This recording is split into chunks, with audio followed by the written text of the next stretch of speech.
Yo ho yo ho ho yo ho yo ho ho yo ho yo ho ho yo ho yo ho ho. Welcome back to the Channel Chasers podcast, and we are here for an highly anticipated sequel. We are here to talk about One Piece live action Into the Grand Line season 2, and of course we cannot have a One Piece episode without the return of fellow One Piece nerd, friend of the show, Cap. Good morning, everyone. Good evening, or whenever you're watching this. Glad to be back. Always fun to talk about one of my favorite media franchises and the new journeys ahead of us. One might even say this franchise is not so new for some of us, but new for some of you normies who are finally now not intimidated by immense length.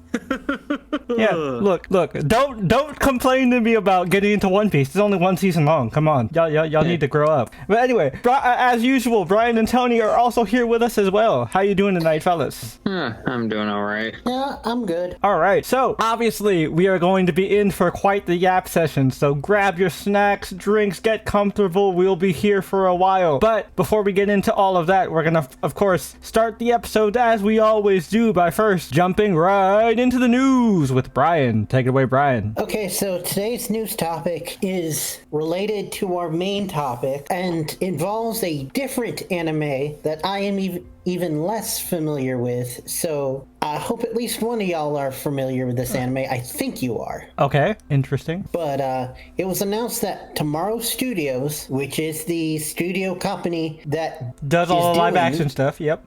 Well, they're doing the live action One Piece. They do live action One Piece, they did live action Yu Yu Hakusho, they did live action Bebop, they've done all the live action stuff on Netflix. Well, they announced their next one. Okay. And it's Samurai Champloo.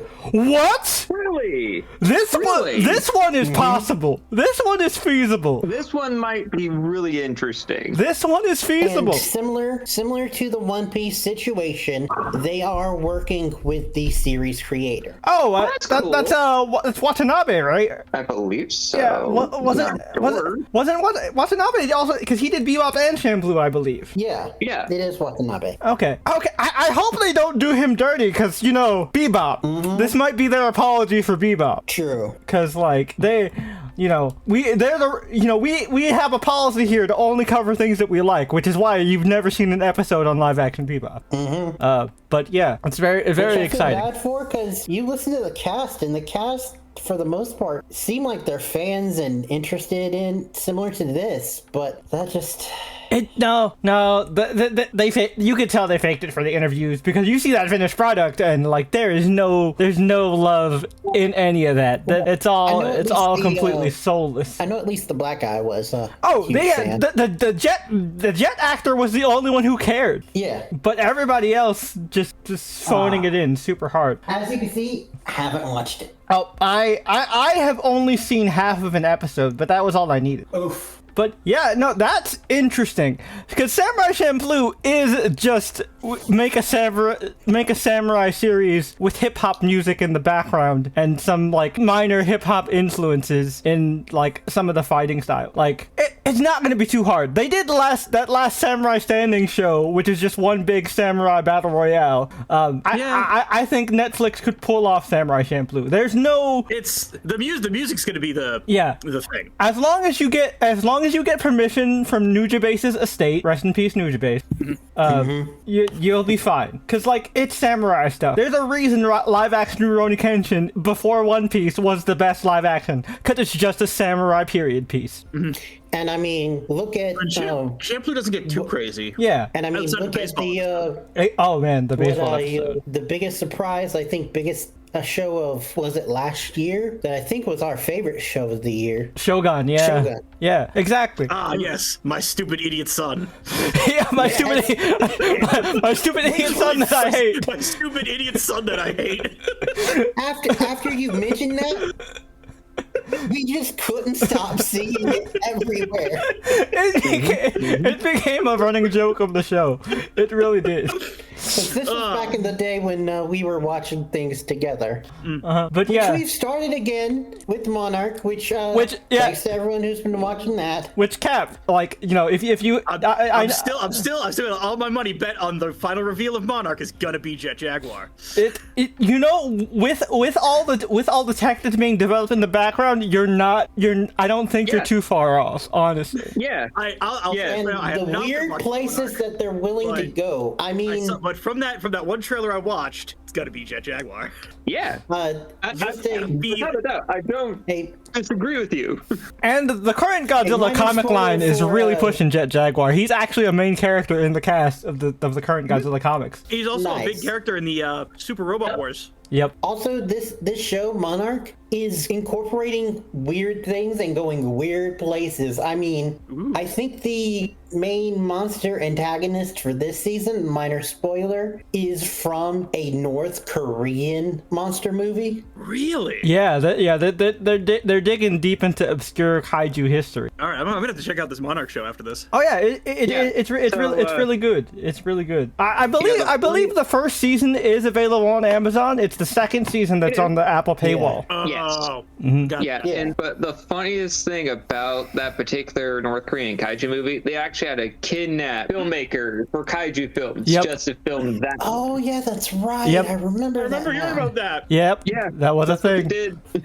North Korea had to get their shit done somehow. North Korea be North Well, they're Korea. using that guy and like making some tweaks to make it Lovecraftian. Yeah, it's pretty interesting. Like again, if you guys haven't been watching our Monarch reviews, but but love giant monster stuff, Monarch is totally worth it. You know, this is not us condoning nor like, you know, encouraging it, but you know, if you need to put on your straw hat, it's worth putting on your straw hat.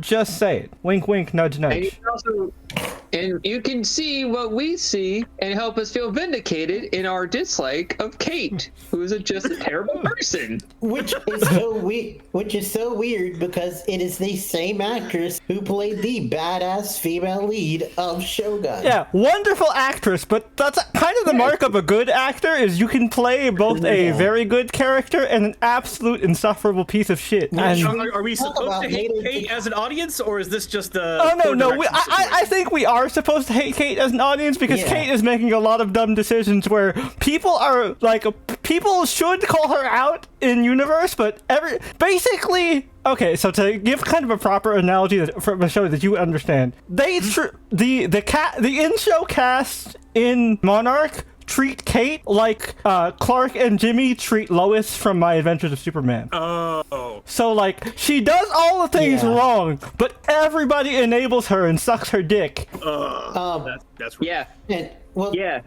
two things. One, the thing with Kate is that it started off as just like her irking Tony and was like started as like a friend group meme, but then as the show goes on, especially in season 2, it like becomes a reality. On top of what Jay said about other people excusing her. Yeah, But it very much reminds me of My Adventures of Superman. In season 1, we're like, oh yeah, Tomboy Lois, she's kind of cool. Like, she's definitely not Korean, but she's kind of cool. Then we get to season 2 and just like, all right, you're the fucking worst. Get off my screen, Lois. But in the latest episode, they did hint that she might be learning her lesson despite nobody actually calling her on her shit. So, you know, so unlike Lois from My Adventures, there's actually hope. I'm giving up hope on My Adventures, Lois.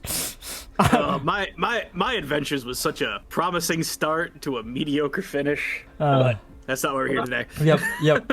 So, but yeah, Shampoo. It's that's exciting to hear. Like it's one of the, I don't even want to say sleeper hits of the 90s, early 2000s, but it's definitely one of those that's part of the millennial weeb starter pack. Yeah. It's Yeah, it's not a huge hit, but everybody's seen a couple episodes. Yeah, it's one of those cult classic. If you fall into the Venn diagram of being a huge hip hop fan and a weeb, you love Samurai Champloo. Like it's a much bigger Venn diagram than most people think, but it exists. Look, just if you haven't, treat yourself to the opening theme. Oh yeah, You deserve it. Oh yeah. it's great. Like I haven't seen Samurai Champloo, but I did do a little That research. bass line is. Yep. Ugh. Yeah, and I heard something that someone say something that kind of seems true, that the dude who did that theme song is like the godfather of modern lo-fi. Yeah, no, Nujabase was the originator of lo-fi. Yeah, like that is where lo-fi comes from. I would say a combination of Nujabase and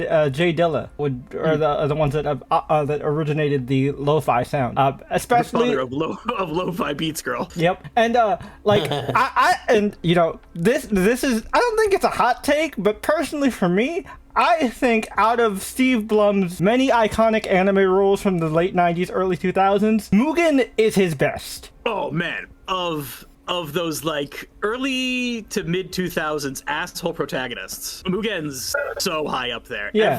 Every fight he's in is beautiful. Yeah, no, that weird like breakdancing fucking swordsmanship he's got. Yeah, he has this like capoeira bushido kind of thing going on, and it's fucking awesome. Like He's got like steel-plated getas specifically to catch swords with. It's just good. It's good. And also, Watch it. and also the thing about Champloo, for maybe people who haven't seen Champloo but maybe have seen other classic 90s anime, there is very much like a Vash Wolf dynamic between Mugen and I always forget homeboy's name. Jin. Yeah, there's that similar kind of dynamic between those two, and so like it's very fun. It's very fun. Oh, it's super fun. Was it the man who smells of sunflowers? Yep, and also it's one of those things where, like, similar to Bebop, you can watch it completely out of order because it's extremely episodic. So like you don't really need to have like a whole viewing guide out or anything. It's just turn it on. It's a fun time. Yeah, it was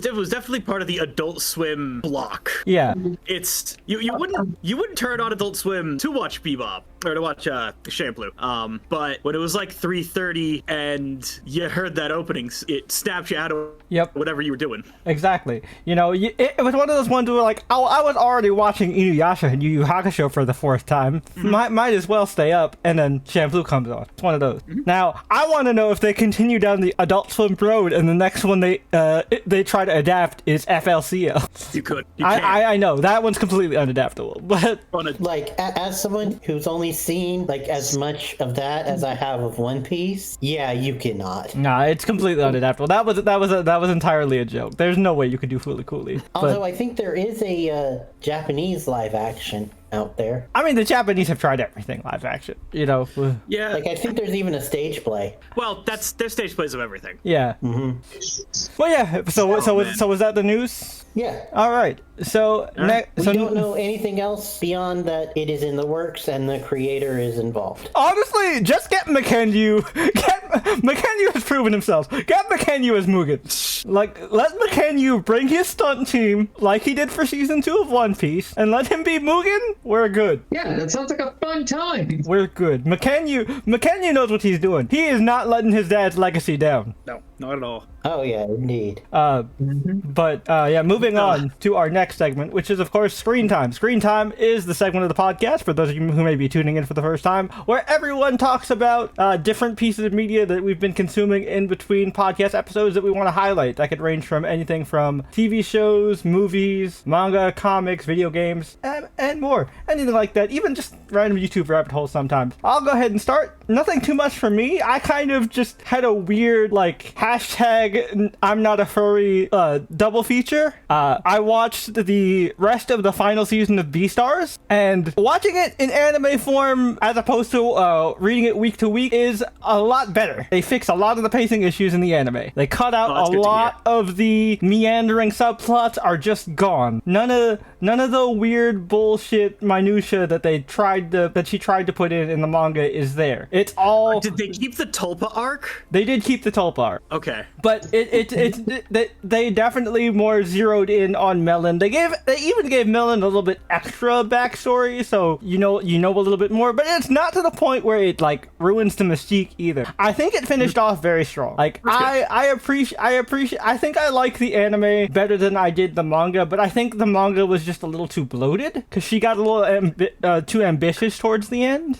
I mean, when you're the child of the author of Baki, you you tend to follow down a path of convolutedness where you just kind of lose yourself in your work, you know? By the way, don't know if you heard, but the latest chapter of that is out. Yep. And the reviews are not the best. Yeah, I've seen clips on Twitter. It does not look like they invested too much in that budget there. Yeah, it's mostly talking from what I've heard. Yep. And it's like, but it's not Record of Ragnarok season 1 bad, but like it's maybe only a few notches. It's like One Punch Man season 3. Ugh, cringe. But yeah, so I watched the ending of Beastars, the last part of the final season. I will be doing a video on it. I'm waiting for Tony to catch up, and we'll do like a duo video on it.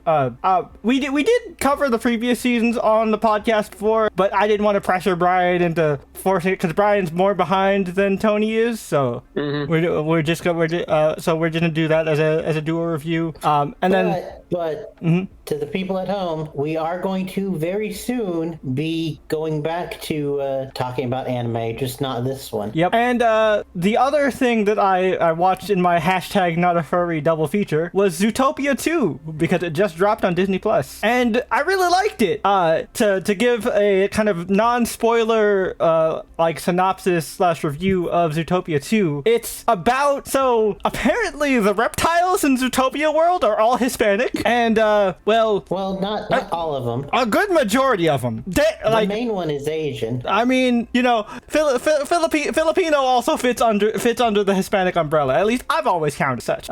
Is he Filipino? But they're very Hispanic coded. Danny Trejo is one of the main lizards. You don't get more Mexican than Danny Trejo. Oh yeah, the main one. The main snake. Yeah, is Kehu Kwan, who's Vietnamese. Oh yeah. Well, but they're Mexican coded. They're Hispanic coded. I get what you're saying. I was just being pedantic for. Yeah, they're very Hispanic coded. They're in a desert town. They call each other hermano. It's very much Hispanic coded, and it is a city that happens to provide people who've been kicked out of Zootopia with sanctuary. And then the land owning animals decide, hey, that's a lot of prime real estate you got there. We're gonna start pushing your people out, and then we're gonna bury all your history. Yeah, totally doesn't reflect anything in real life. But moving on. It was a very fun movie, and it's definitely one of those things where like you're watching it and like you see kids are gonna enjoy it, but then the adults are just gonna be like, whoa, this is one of those ones where kids are gonna watch this years from now and be like, wow, there was a lot of shit in here.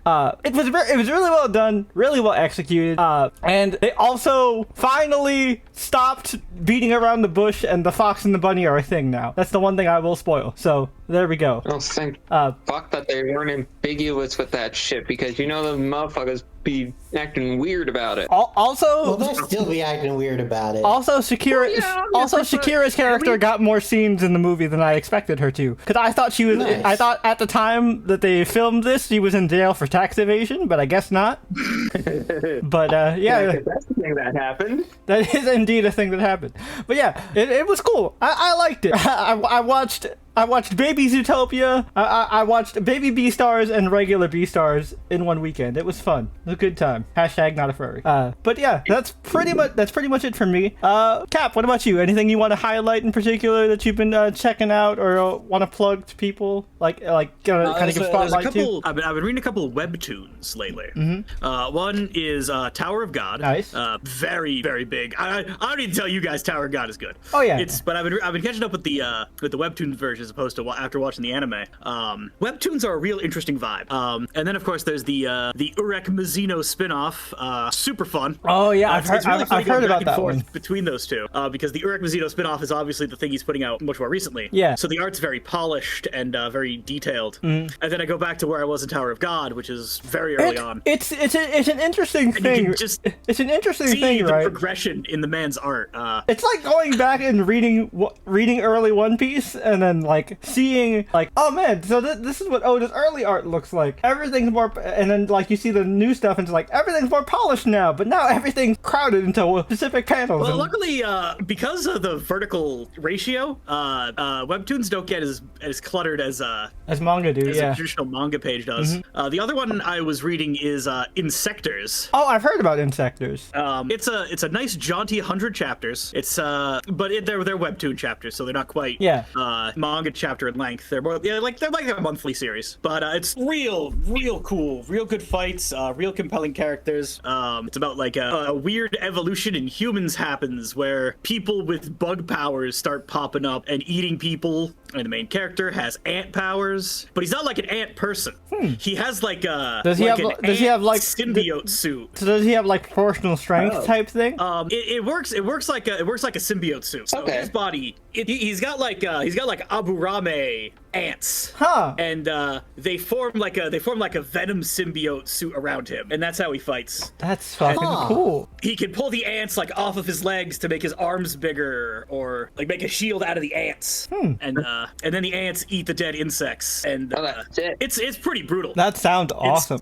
It's real cool. I'd check it out. It's free on Webtoons. And then of course, because it came out recently, and me and my buddies have been addicted to it, is Slay the Spire 2. If you like Slay the Spire 1, it's Slay the Spire, but you can play with up to 4 friends. And Slay the Spire with 4 friends is pure chaos. Is hype and aura personified. You're pulling out combos that should work. They have new teamwork cards that just make the runs even more broken. It's a wonderful time. You can doodle on the maps. You can do little audio pings, so you can be toxic and passive aggressive. It's beautiful. It's in early access, so it's not finished yet. And a lot of the art is charming MS Paint art. So if you got a few extra bucks and a few extra hours, definitely worth your time to check out. I've been watching a lot of people play it on Twitch. It looks like a good time. Oh, it's super fun. I love doing multiplayer runs. Well, that's all for me. All right, cool. Tony, what about you? Is there anything you want to highlight for your screen time?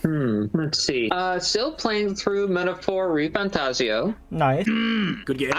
It is a great game, and Luis is slowly inching up there as one of my favorite villains. Luis reminds me. I think he is like the finished product of what the main Striga guy was supposed to be in Persona 3. I mean, Revolver. He's got a different vibe. He's more of a Luis. He feels like he feels like a Char. He feels like a Char's counterattack Char. Oh yeah, I could see that. And it's just because he's blonde and evil. For sure. Yeah, and to me, and this is a comparison that I'm making because it makes the most sense to me.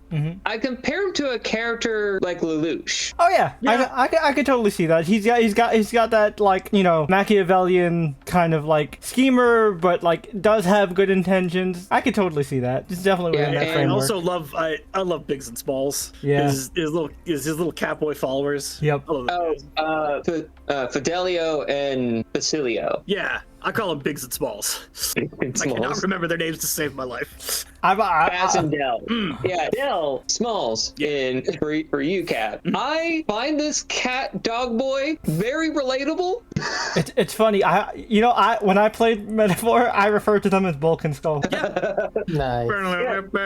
Yeah, because that's the music I heard every time in my head. That's the music I heard every time they came on the scene. Oh man! Also, shout out to West. I think West made me cry. Yep. This game made me cry. Oh, it's a crier. It definitely a tearjerker. It's 100% a tearjerker. So everything with Maria made me cry. Oh yeah. With where you're at, what's your favorite class so far? Curious. What's your favorite? I actually went down the entirety of the cleric tree personally for me. Ooh, interesting. Cleric's good. Cleric is good. Yeah. So but like I said, for ease of grinding, do not sleep on the merchant class. The merchant class is fucking goated.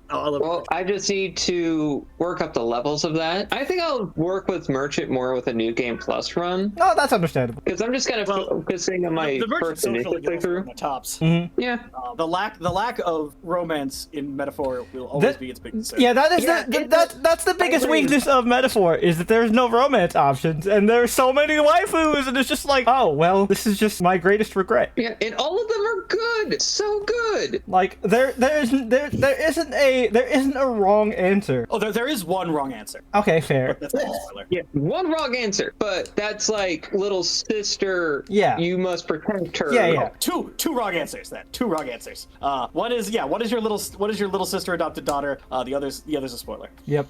But there are two wrong answers to Which Girl Would You Romance, and it's not the one it's one you would not expect. Yeah. And then I've been still on this kick of looking into Wuthering Heights. Oh, nice. The book? Yes, Wuthering the book. Heights? Yeah, Yes. it's because since the shitty movie came out, there's been a lot of discussion about the book, like resurfacing. Okay. Yeah. I was just making sure you weren't talking about Elite Gacha game Wuthering Waves and just said the wrong thing. And No, I meant Wuthering Heights. I meant the book Wuthering Heights. Yeah, because we talked about it last week because Jay had seen the movie. Unfortunately. Because Yeah. my little cousin was like, "Hey, my boyfriend won't go with me to see Wuthering Heights. You're a literature nerd. You love to read books. You've read this book, right?" I'm like, "Yeah, I read the book, but I don't want to see this shitty movie. I'll pay for it. All right, fuck it." I went. I hated it. You can hear my rant on last week's episode, but I hated it. The director clearly did not understand that this is not an actual romance story. This is a revenge story where homeboy uses his dick to get his get back. It is not a romance story. It is a fuckboy getting revenge. Yeah. So Cliff Notes for that. For what I just kind of consumed, none of the adaptations of Wuthering Heights actually do it justice. Like they focus on the first half, the ghost story, as it were. Yep. The romantic aspects. In the most recent film by Emerald Fennell, she just interpreted the book so wrong that it becomes problematic to a degree where it's insane. Cause she turned it into this like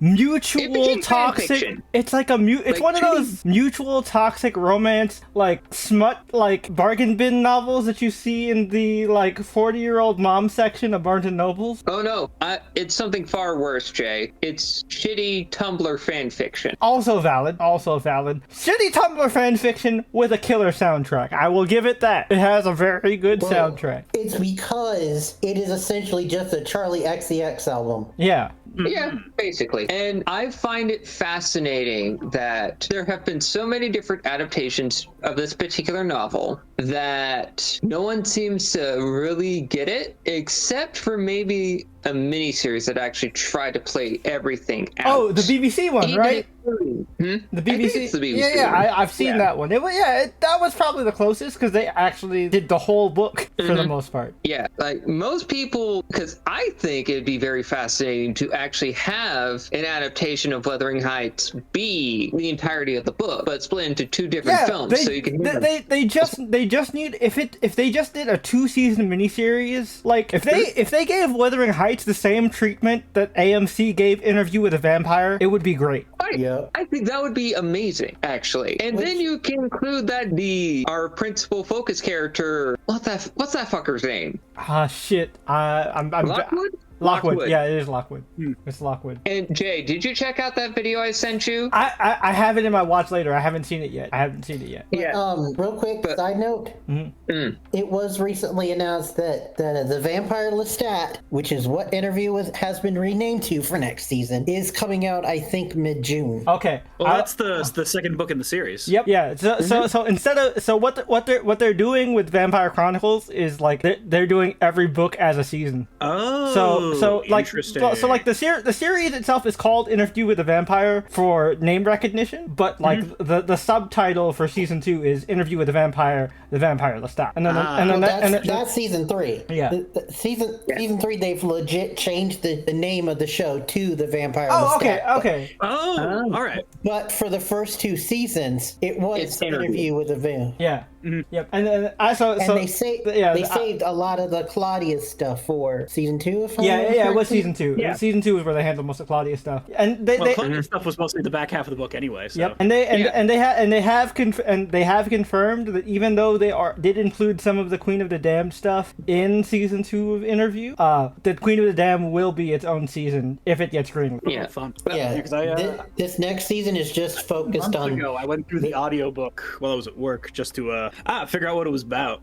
Super fun read. Yeah. Oh yeah, it's just Vampire Theater Kids, the book. And the show is taking some interesting but not bad twists with it. Like they completely changed up the character of Daniel. Yep. Yeah. Daniel's completely different.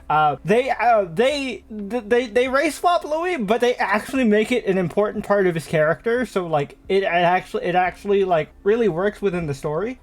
It's really interesting. And it also like kind of it also changes Claudia's character a lot, but I think in a good way. And the only thing that's kind of sad is that due to scheduling issues, the original actress who played Claudia could not return for the second season, so they had to recast her. But the second actor still did really good. Yeah, Well, she did an amazing you job. have to like you have to keep a character looking very similar at a very Well, unique time in a human being's Yeah, development cycle. they also aged her up to make it less creepy. Oh, okay. Yeah, so she's not Yeah. she's not sick in the show. She's 14. Oh, okay. That's Yeah. bad, but not as bad. Yeah. yeah. And also I think part of the reason why is Okay. because since they went more into like the Claudia stuff in season 2, they probably had to film overseas. Oh yeah. Yeah. No. Getting a 6-year-old to say some of the stuff Claudia does in the books would be. Yeah. Hey, Yeah. Oh yeah. Not everyone is Kirsten Dunst. Somehow Kirsten Dunst was able to do it. Yeah. And even she wasn't 6 at the time. She was like 8. But anyway, back to Tony. Sorry for Yep. interrupting and It's all good. here. It's all good. Yeah, Wuthering Oh. Heights stuff. And then today, I actually came across something that I decided to watch. Okay. And it's related to our topic. All right. Comic Drake posted a video about One Piece. Oh yeah. Shut up and watch it. One Piece is that deep. I saw that video in my recommended. It is actually a damn good video. He had messaged me a couple months ago, asking me for to help with research because he knows I'm a big One Piece nerd and I'm friends with a pretty large One Piece creator. We knew each other from editor circles because he used to edit for Game Theory and I edited for another comic book YouTube channel that will not be named because I'm not trying to clout chase. But yeah, it's a very well put together video. I didn't help directly with this one. I gave some sources, but like I'm not gonna take credit for like participating in it. But yeah, very well put You were together just video. a researcher.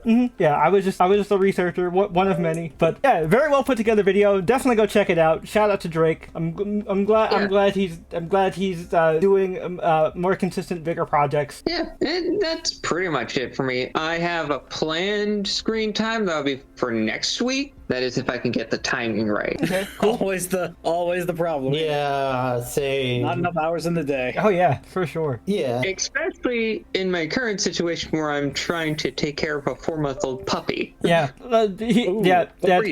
Tony got the surprise fur baby. His girlfriend surprised him with a surprise fur baby out of nowhere. So dealing with that. Congratulations, responsibility. Yeah. She's a husky lab mix, so she is. Oh boy, that's an interesting combination because the lab might mellow out the husky, or it might turn into a perpetual motion machine. Yep. It's a real coin flip there. Well, she has the zoomies in the morning, so.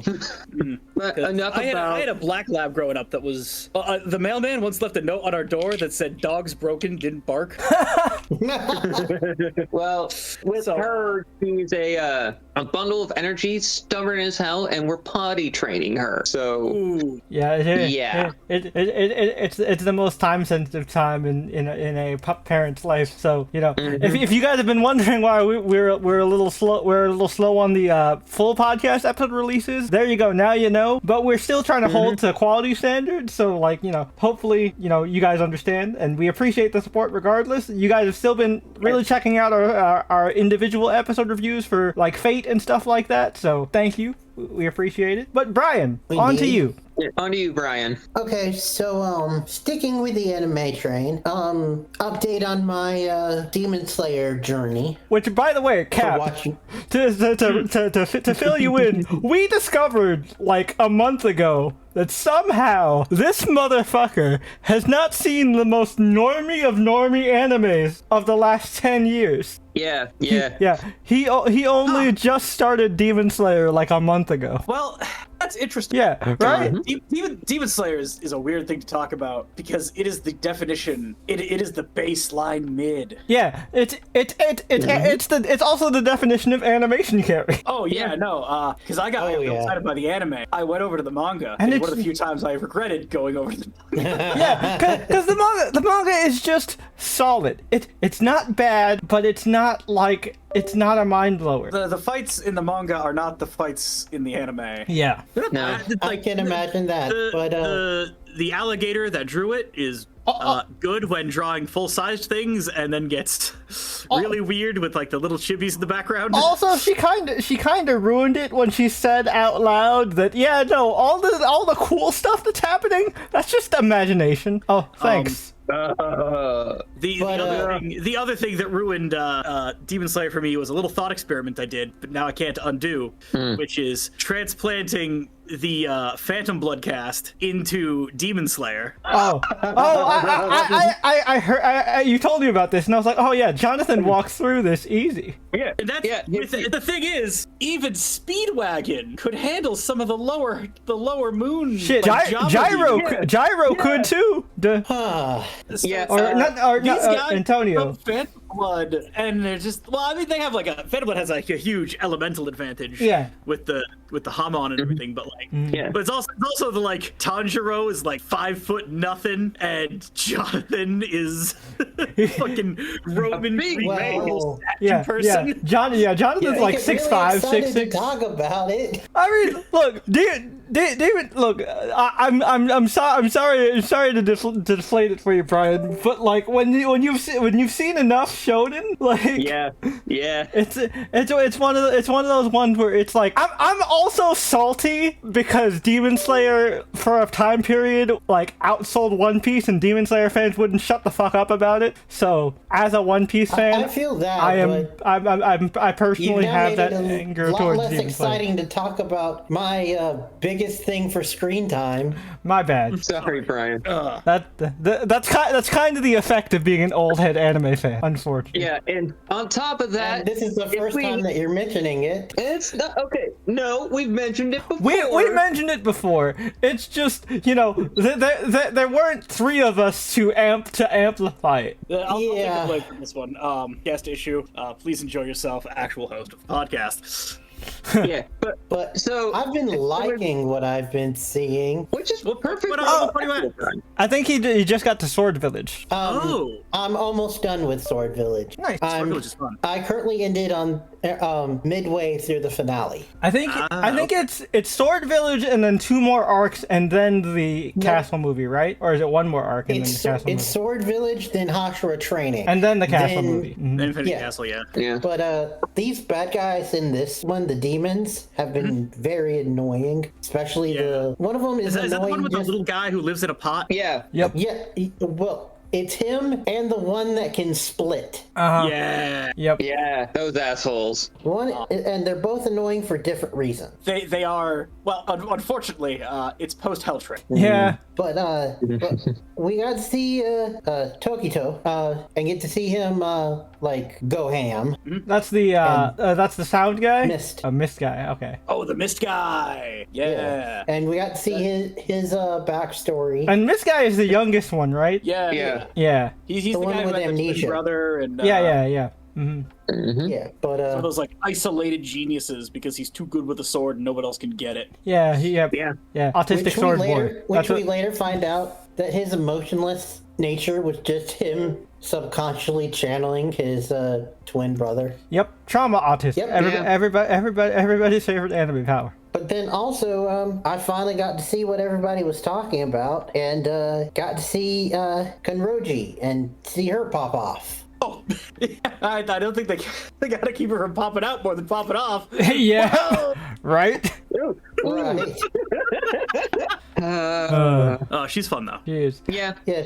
Also, I Her like the uniqueness her whip of sword her, thing is really fun in animation. Also, I don't want to like give the anime fans the wrong idea. The anime is real cool. It's just the fact that the anime is so much cooler than the manga. Yeah, no. Okay. That's the thing. The anime is great.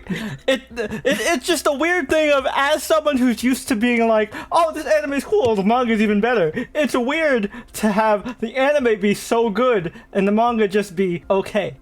It's more like Good job, Ufotable. Yeah, right. yeah. Affordable, amazing work.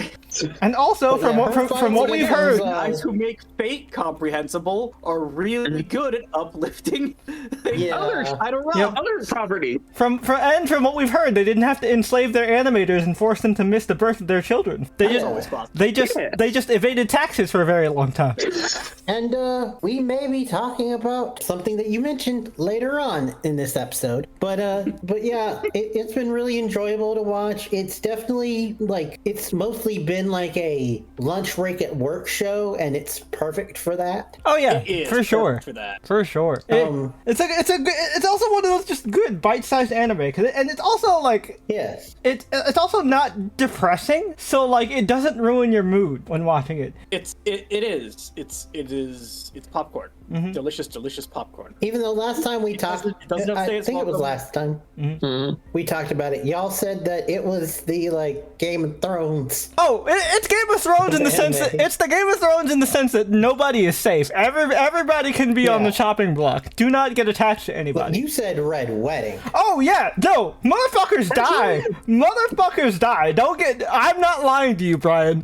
Wait till you get towards like the end portion with the Infinity Castle movies. Motherfuckers are dying. Dropping like Okay. flies. Dropping like flies. Like- You do realize that that's an oxymoron to say that it's not sad, and then motherfuckers. It's not sad Drop like until we flies. get to the end. Like at the part you're at, Demon Slayer's nice, happy-go-lucky. But once you get towards the end, it's a bloodbath because the creator got super depressed due to personal family issues, and so she just started killing everybody. Yeah, which speaking about creators going through things influencing, I forgot to mention this to you, Jay. Found out that apparently while filming season 5 of Stranger Things, one of the Duffer brothers went through a nasty divorce. Ooh. Oh, side note, like before we move on to the next segment, I didn't know if you were done with your Demon Slayer thing, Brian. But, I'm not. Oh, my bad. I did want to just quickly say to add on to something we were talking about in last week's episode. I just wanted to give a quick update. The One Piece has been found, but to be specific, nerds on Reddit narrowed down the location of the One Piece. The general area has been found. Now, it is a large area, so good luck finding a small box in that big sector of the Japanese Ocean, but it has been narrowed down. They found it within 14 Also, hours. Trying to get down to the deep. Apparently, iShowSpeed, who is a big One Piece fan, is actually planning a stream to go treasure hunting for the One Piece. Speed. I hope if he finds it, he crushes it. Speed. That's what I'm saying. He also said, which is something that only One Piece fans would get, is I'm going to pull a Luffy real quick. I hope you guys know. And I'm like, good. Don't do it. You better just destroy it, because if that shit gets spoiled before this motherfucker finishes drawing it, I'm gonna riot. Oh yeah, indeed. But just the other stuff is real quick. I sometimes I have a habit of, especially now that I've getting into work and all that, dropping things like video games, like I won't finish them. Oh yeah. Get used to that. Yeah. So I picked up Scarlet again. Nice. Pokemon Scarlet, and I finished it, or at least finished the main story.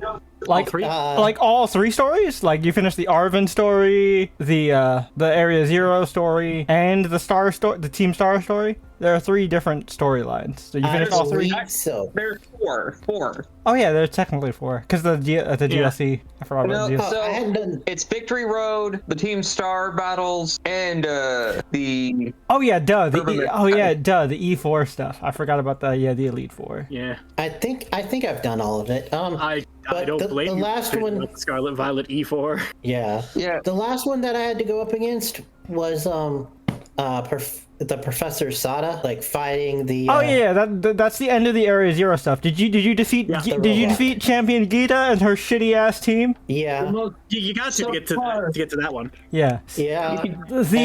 Look, I want to take this second to apologize to Diantha. You are no longer the joke of Pokemon champions. I would like to take this chance to apologize to Spain. Yeah, because here's the England the way cooler champion.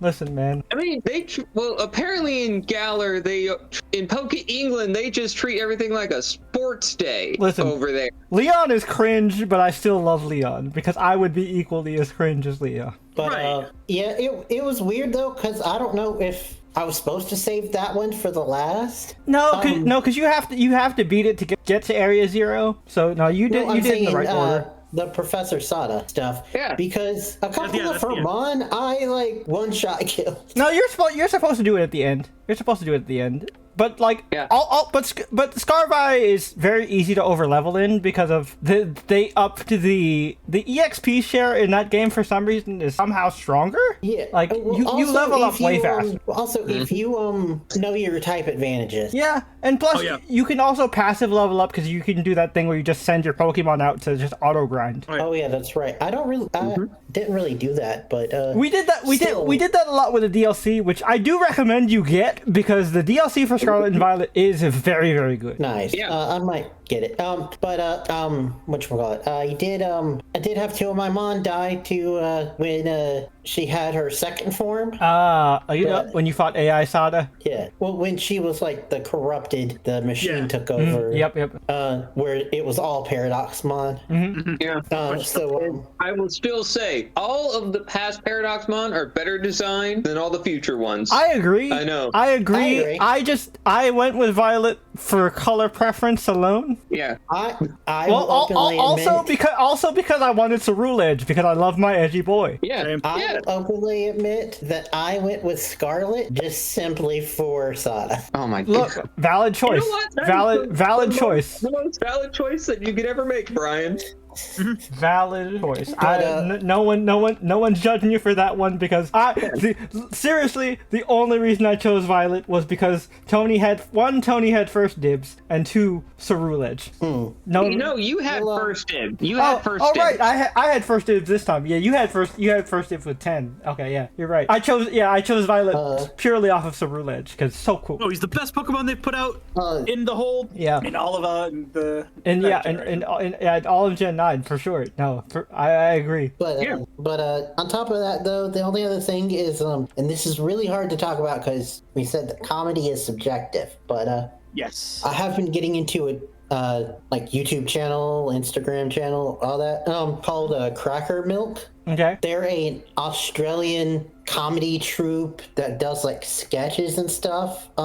They're most known for their shorts, but they do have like longer, like 3-4 minute ones where it's a like couple that should obviously break up, rob your house. Oh my god. And it's about these two people that start to rob a house, but then they get into like a couple fight while wearing their balaclava while having a different couple at like gunpoint. That's funny. And it's like, it was your job to bring the bag. I do everything. The bag was your job. And just back and forth. And then also, oh, that sounds great. We want to be your stepdad, where it was a fake ad for like rent a stepdad. I think I've seen that one. I've seen that one. Yeah, and when your parents find your stash. Oh no! Is that the magic cards? Yep. Yes. Yep. Yeah. I saw that one. I sent that to my buddy who plays Magic, and he's like, "This was real funny until they pulled out the shredder. Then it got painful." Yeah. My friend at my local comic shop have been trying to get me to relapse because they've been showing me all the new Magic sets, and they're like, "Come on, man! You know you love cardboard crap." They have overframe Yu-Gi-Oh cards now. Come on, you can do it. No, Jake, stop it. You did not answer me when I sent you the message. Yeah, because Them sons of bitches at Konami actually did it. I did see the Toon Fusion. Yeah. Oh yeah, they put out a bunch of Toon support. Yep, they actually made Toon support. And yeah, and they actually made a. But I also have to report some bad news about Yu-Gi-Oh! Is that Jake Paul has found Yu-Gi-Oh! oh no, Wait, what? Jake Paul has found Yu-Gi-Oh! No! He's going to ruin it. He's gonna ruin it like he's gonna ruin it like he ruined Pokemon. But anyway, this channel is really funny.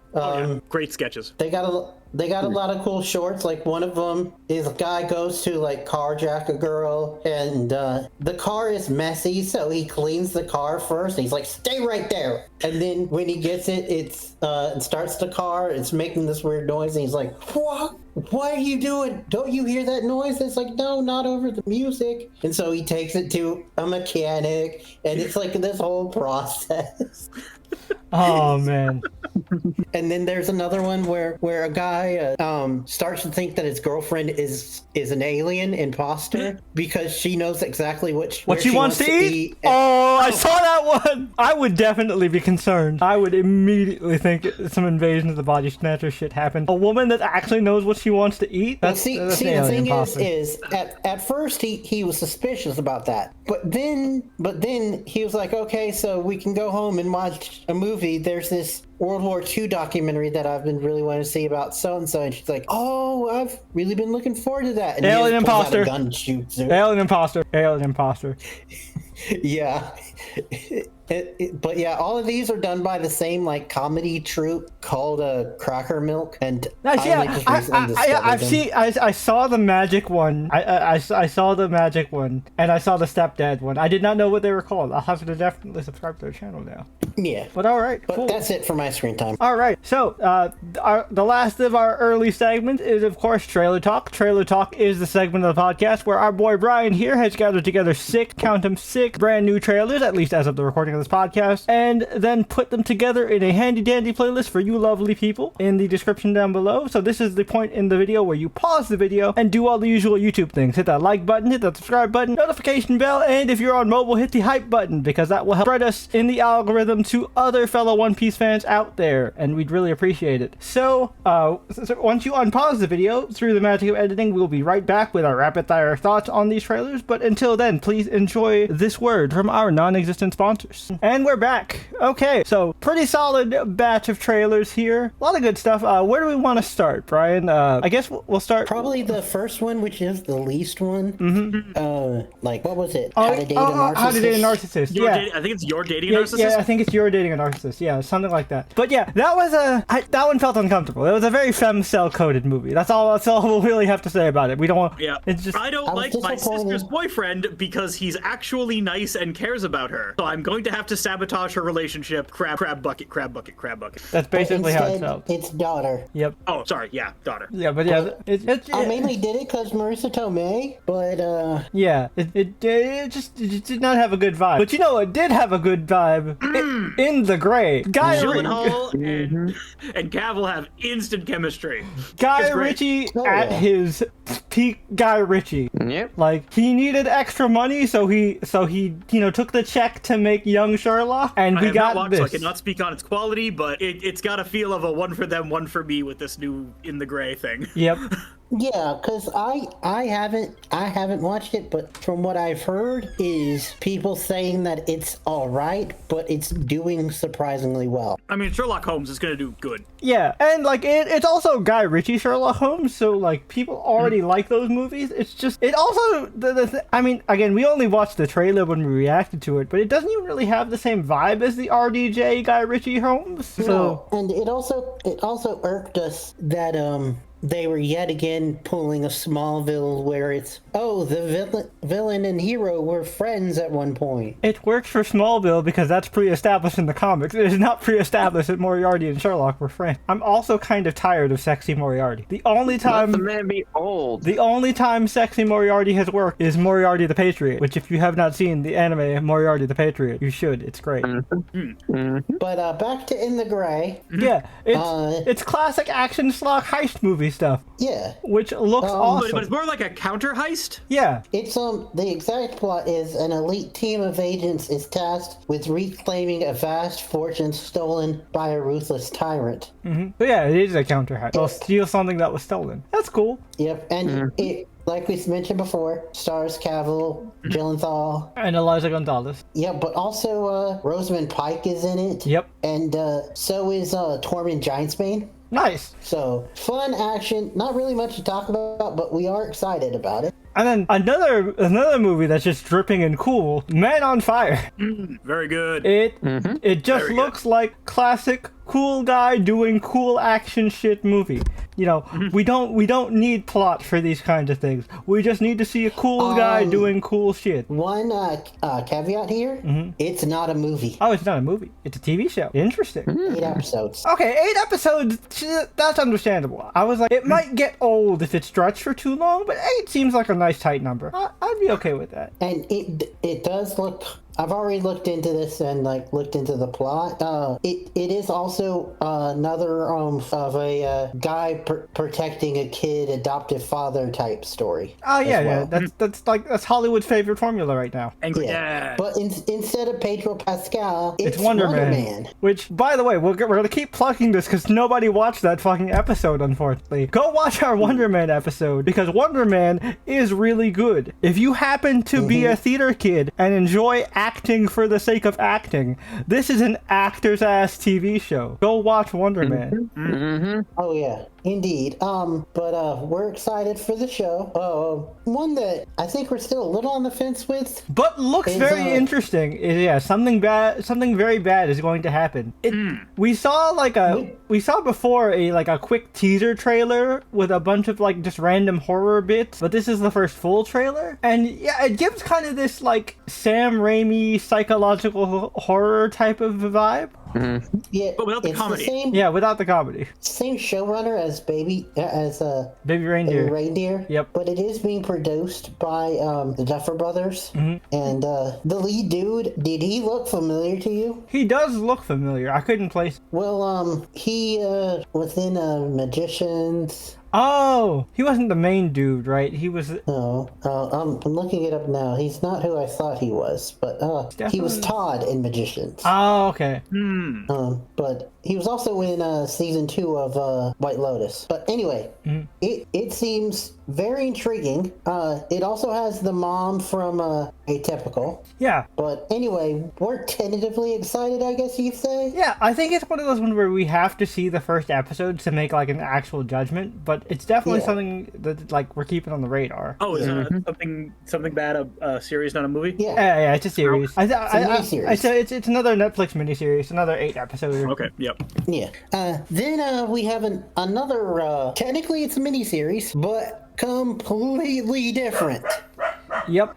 Malcolm in the Middle. Malcolm in the Middle. Life's Still Unfair. The Hulu revival. You know what it reminds me of? And this is a compliment because if you've not watched our episode covering it, we loved it. This reminds me of the King of the Hill revival on Hulu. It has that same kind of vibe where it is a revival, but it gives a legitimate reason in story for a revival to happen. And so everything feels organic while still feeling like the same show. Yeah, but I also do like the little note they include that Malcolm isolated himself from his family. Yep. A lot like the actor did. Yeah. Yeah. Also, one other thing to keep of note about this that is not like Scrubs or King of the Hill is this is a 4-part miniseries. They aren't trying to bring back the show like Scrubs or King of the Hill. This is just a reunion season 1 and done. I appreciate that because That's good. That makes it feel like they actually have a story to tell and it's not a cash grab. Again, King of the Hill was great. That doesn't feel like a cash grab either. But a lot of these other revivals just feel like they're cashing in on nostalgia and the actors need money. But since it's only 4 episodes, that definitely feels like, oh no, I think we just had a story we want to tell and we want to get that off our chest and we're good, which is cool. Yeah, and it's also cool that they're not forgetting about the other kids because they did have a kid ended after Dewey, and also in the series finale, we found out that Lois was pregnant again. Yep. With the first girl. Yep. Guy can't pull out of a driveway. Right? Mm-hmm. But, man. And last but certainly not least, the return of our favorite dumb K-drama teen schlock, Exo Kitty Season 3. We're here for the mess. We're here for the bullshit. Like, I'm excited to see where this goes, and I'm tired of seeing this girl make stupid decisions, but I'm already deep on this ride, so might as well keep going till the wheels fall off. Oh yeah, and it looks like to keep this new season going, they're introducing a new motif, which is not unfamiliar to this family doing something like that, but she has a summer list, a senior list, and that's going to be interesting. Also, it looks like we may have been right, where we will get to see a bit of her summer vacation before starting the senior year. Yeah, where we will actually get to see her go on tour, because that's where it ended, with like her trying to go on tour with Minho and her friends. But yeah. Minho, okay. Yep. I was saying it wrong the whole time. No, but look, the pun was valid, so we let it. So that was still funny. It still worked. But yeah, okay, that's it for trailer talk. Now we're gonna jump into the main event discussion, which is of course One Piece live action season 2. Hi ho, hi ho. So I hope you grabbed your cola, your ramen, your whatever your preferred snack or beverage of choice, maybe even Super Vape Cola, if you know, you know. Yeah, so we're gonna structure this a little differently. Tony's tired, so we're gonna let Tony kind of just give out his full thoughts in one shot, and then we're gonna pass it to Brian for spoiler-free stuff, and then that'll let Cap and I go completely free and talk spoilers for all the One Piece nerds out there. And feel free, I will not feel sorry about it in any way, shape, or form. If you're a show-only person, dip out. Please dip out at the spoiler version, because we will not hold back. Neither of us know how to hold back. If you're not in the new world, just sail back to whatever blue you belong to. So, and I guess I have just resolved in my atmosphere, I guess you could say. Yeah, yep. You'll don't worry. You'll make it through, Brian. I believe in you. But yeah, so Tony, give us your full thoughts on the One Piece live action season 2. Oh no, did Tony step away for puppy duty again? Oh no, wait, did we lose Tony? Tony? I'm handing over to Tony. Uh-oh. I think his Den Mushi has exploded. Oh no. We are experiencing technical difficulties here on the Channel Changers podcast. Did he fall overboard? I don't know. Oh, I got to do the full technical difficulties song. That's not a good sign. Yep. All right. Abort. Audible until we hear Tony coming back. I guess Brian. We're just gonna jump into spoiler free for now. What did you think of One Piece live action season 2? And me and Cap will just interject as you go. All right. Like season 1, it wasn't perfect, but I do think that it was better than season 1. And one of the key things to that is we've gotten past the growing pains of the group, and now we can actually get into proper team interactions and I also feel like they took the criticisms that fans gave in feedback about certain character personalities. I know for a fact that they listened to people. A lot of people were complaining that Zoro was too cool for school, and they finally let him be a himbo dumbass. And I say that in the most loving way possible, because that's one of Zoro's most endearing traits. Oh yeah, and also they expanded on the him getting lost meme. So instead it was just a whatever, I'm lost, to I'm not lost, you're lost, and fully embraced it this season. Oh yeah, no, I'm glad they're keeping a lot of the classic running gag. Yeah. Also, indeed. I have a bone to pick with some One Piece fans online who need to get over themselves. Some of y'all are saying, oh man, I hate the cringy puns and dialogue in this season. There's so many dumb puns, it's cringe. Have you forgotten what early One Piece is, my guy? One Piece is all dumb puns and one-liners. But Relax, have fun. That's what One Piece is. yeah, it is. And like I said, there are some negatives that you can talk about without spoiling. Like one of them is continuing from season 1, and that's like I don't even think partially their fault. It's Netflix's fault, and that's pacing. Although I feel like pacing is better in season 2 because like the big issue I think with season 1 was the Garp subplot. The Garp subplot ate up a lot of time and didn't really add anything to the story. But in season 2, the subplot that they have with Smoker and Tashigi actually happens in the manga. So like it works because it happened at the same time, just off screen in the manga. So it actually fits for the time period. So it adds to the story directly because they are actually dealing with Baroque work stuff. I guess, but anyway, going further would be spoilers. Yeah, I did like it. Of course, some characters took a back seat, like Nami, but that's because last season was like, especially the end, was all about her. So letting the other characters shine. And like you mentioned off screen, the effects sometimes were not the best, but I think they're good for what they were given. Oh yeah, no, it's definitely a big improvement, and I think like one of the things that like I definitely want to shout out is all the practical work. Anytime they actually have built sets or built practical effects, they look amazing. Yeah, I mean, everybody was like talking about like if they were fully going to do the Laboon stuff, and if they were, how are they going to handle that? But they did a mix. CGI for Laboon, realistic for inside Laboon, which I thought was great. There was a good balance, and the CGI for Laboon actually didn't look bad. I think that they found the right amount of lighting to where it didn't like expose too much to where like Laboon still fit in. I think baby Laboon looked a little weird in the flashback, but like you know, present day regular Laboon looked fine. Well, it also helped that he was usually far off in the shot. Yeah, he was always off in the distance. So yeah, exactly. Proper lighting, also, good distance. It sold the effect really well. They figured out a good for a lot of like the big scale stuff. They had a good usage of like perspective in the for cinematography to help with that type of stuff. Like that one scene, I would just say in the non-spoilers, that reminded me of a Mario baddie. Oh yeah, I could see that. Oh yeah. But yeah, and then like they definitely broke their whole 2-episode rule to the fact where some arcs were just 1 episode to the fact where one arc was 3 episodes. Yeah. And that was the end. And I think again that helps with the pacing because like if you reading the manga,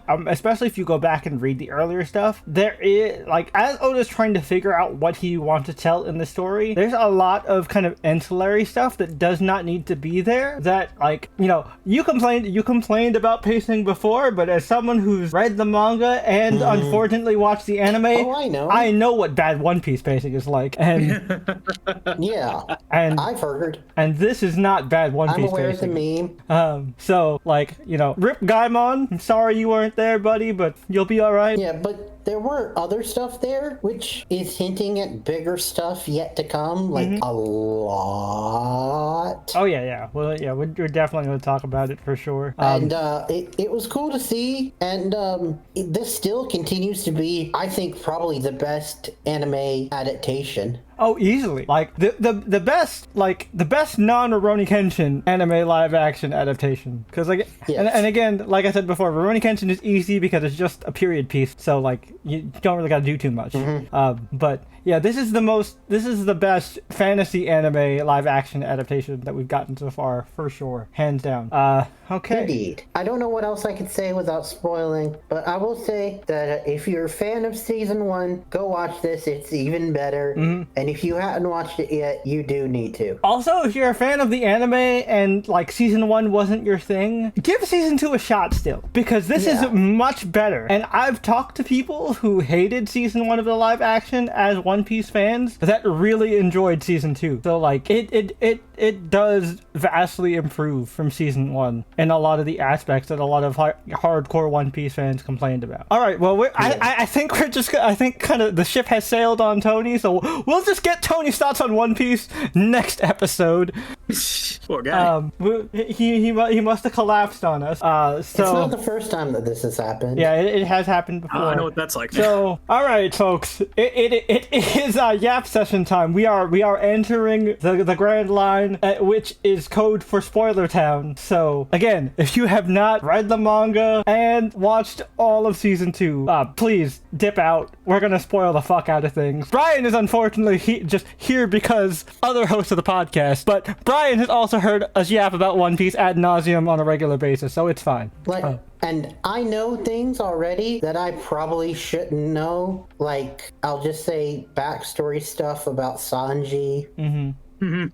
Yep. So yeah, we're gonna yap about all that. It is time. It's time for us to have a super time. All the One Piece fans, get ready to yap with us, to tell us all your thoughts and stuff in the comments as well. Hope you guys who are anime only or show only continue on with us. And yeah, I think overall the live action did a great job. So let's get to the spoiler parts. All right. So I want to start off with love. Let's start off with love. They cooked with the villains. Baroque Works was amazing. Oh my goodness. It's really impressive. Like a lot of these now, some of the costumes suffer from looking like anime con walk-offs. Yeah, but I mean it's hard to like the line between like costume and cosplay is a rough one. Yeah, and it also with how good cosplay has become, it's definitely a thin line nowadays. Right. So for some stuff like Crocus. Yeah. He's got a real weird look, but like he wasn't anime accurate at all, because he's instead of being a weirdly intimidating buff grandpa, he's a annoyed little grumpy man. Yeah. I do like that they have this like unwritten rule that all Golden Era characters are either Irish or Scottish. Right. It's real weird. Well, also a weird thing about him,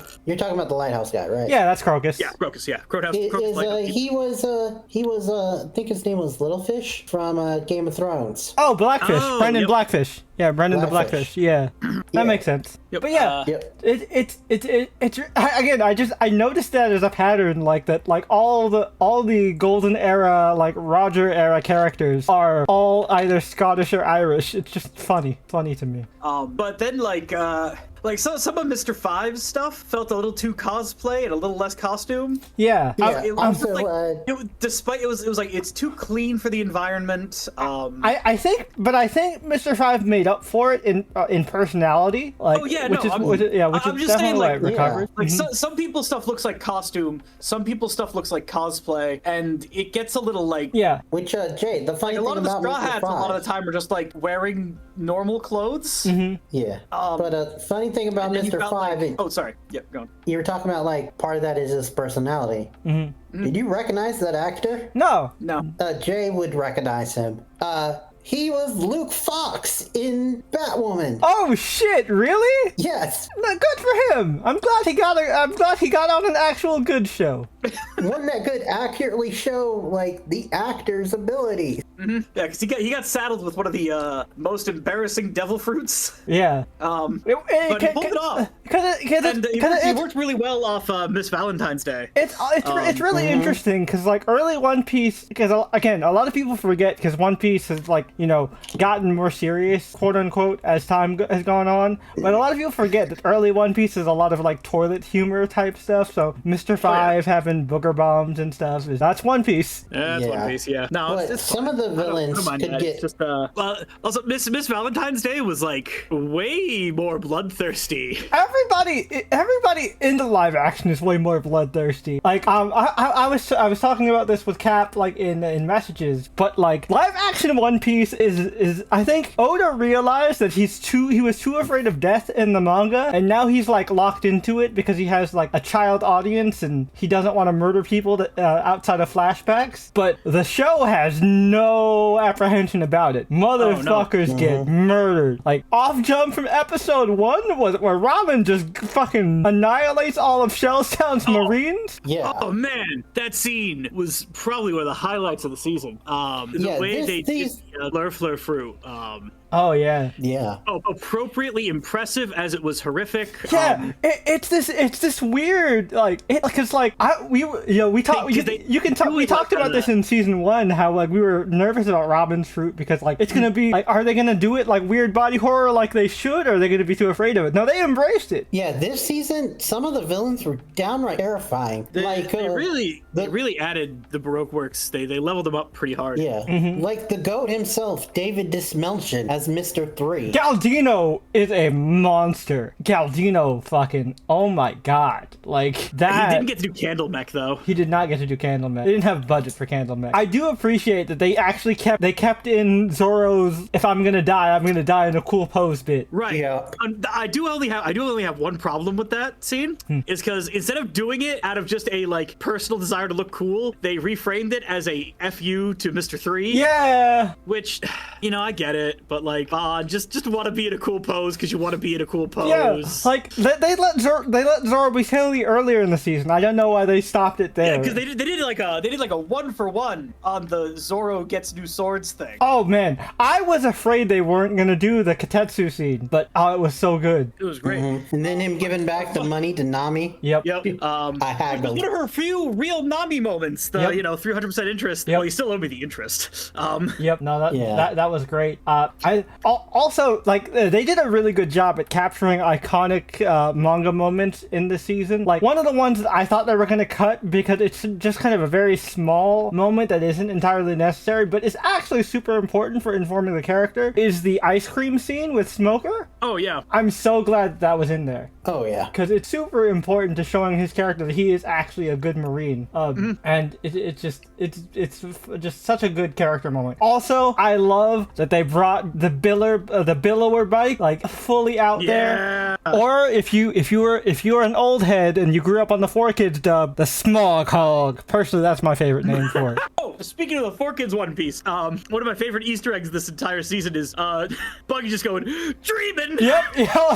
I laughed so hard at that when he said dreaming. I was pause like, and play it back. I'm like, did he just reference the 4Kids opening? Buggy, you madman. Dude, it was great. But I am, even though Buggy terrifies me because of my fear of clowns, and they made him way too accurately clown-like, Buggy continues to be fantastic. Oh yeah, like that scene where like it's his reintroduction this season. Where he's just in the carousel on the throne. My only nerd superfan. Bartolomeo. Yeah. My only nerd superfan nitpick that I have is that did not include the buggy car. I know they weren't gonna do. They weren't gonna do the buggy car, but like there was a hope in my heart of hearts that the buggy car was gonna be included, and they were all gonna come out of that. Have him like ride in on a bumper car. Yeah. As a nod to it, but that scene was a bit rough because Buggy's chop fruit powers, as usual, they do a real good job with. Unfortunately, Alvida's slide fruit. Yeah, that one was definitely a miss. Although I will give them credit for a lot of their practical effects. That one missed the mark. Yeah, for sure. But kudos to the actress for putting in the work to actually like have a legit transformation. But yeah, but I do like how they changed that fight, and they had like Usopp and Nami do kind of a combo attack to deal with her. I thought that was cool. They actually they had to think outside the box. They give the Straw Hats a lot more they cut out some fights in the show, but they definitely give the Straw Hats a lot more newer fight scenes. But if you want to talk fight scenes, we got to talk Whiskey Peak, because holy shit, Whiskey Peak. Before we jump all the way there, let's there's a couple things I want to talk about back in Loketown. So don't blitz timeline with this too bad. Is they did a good job with the storm striking the sword, burning down the scaffolding. They also showed enough without like fully giving away Dragon or confirming to the fans Dragon Devil Fruit. Yep.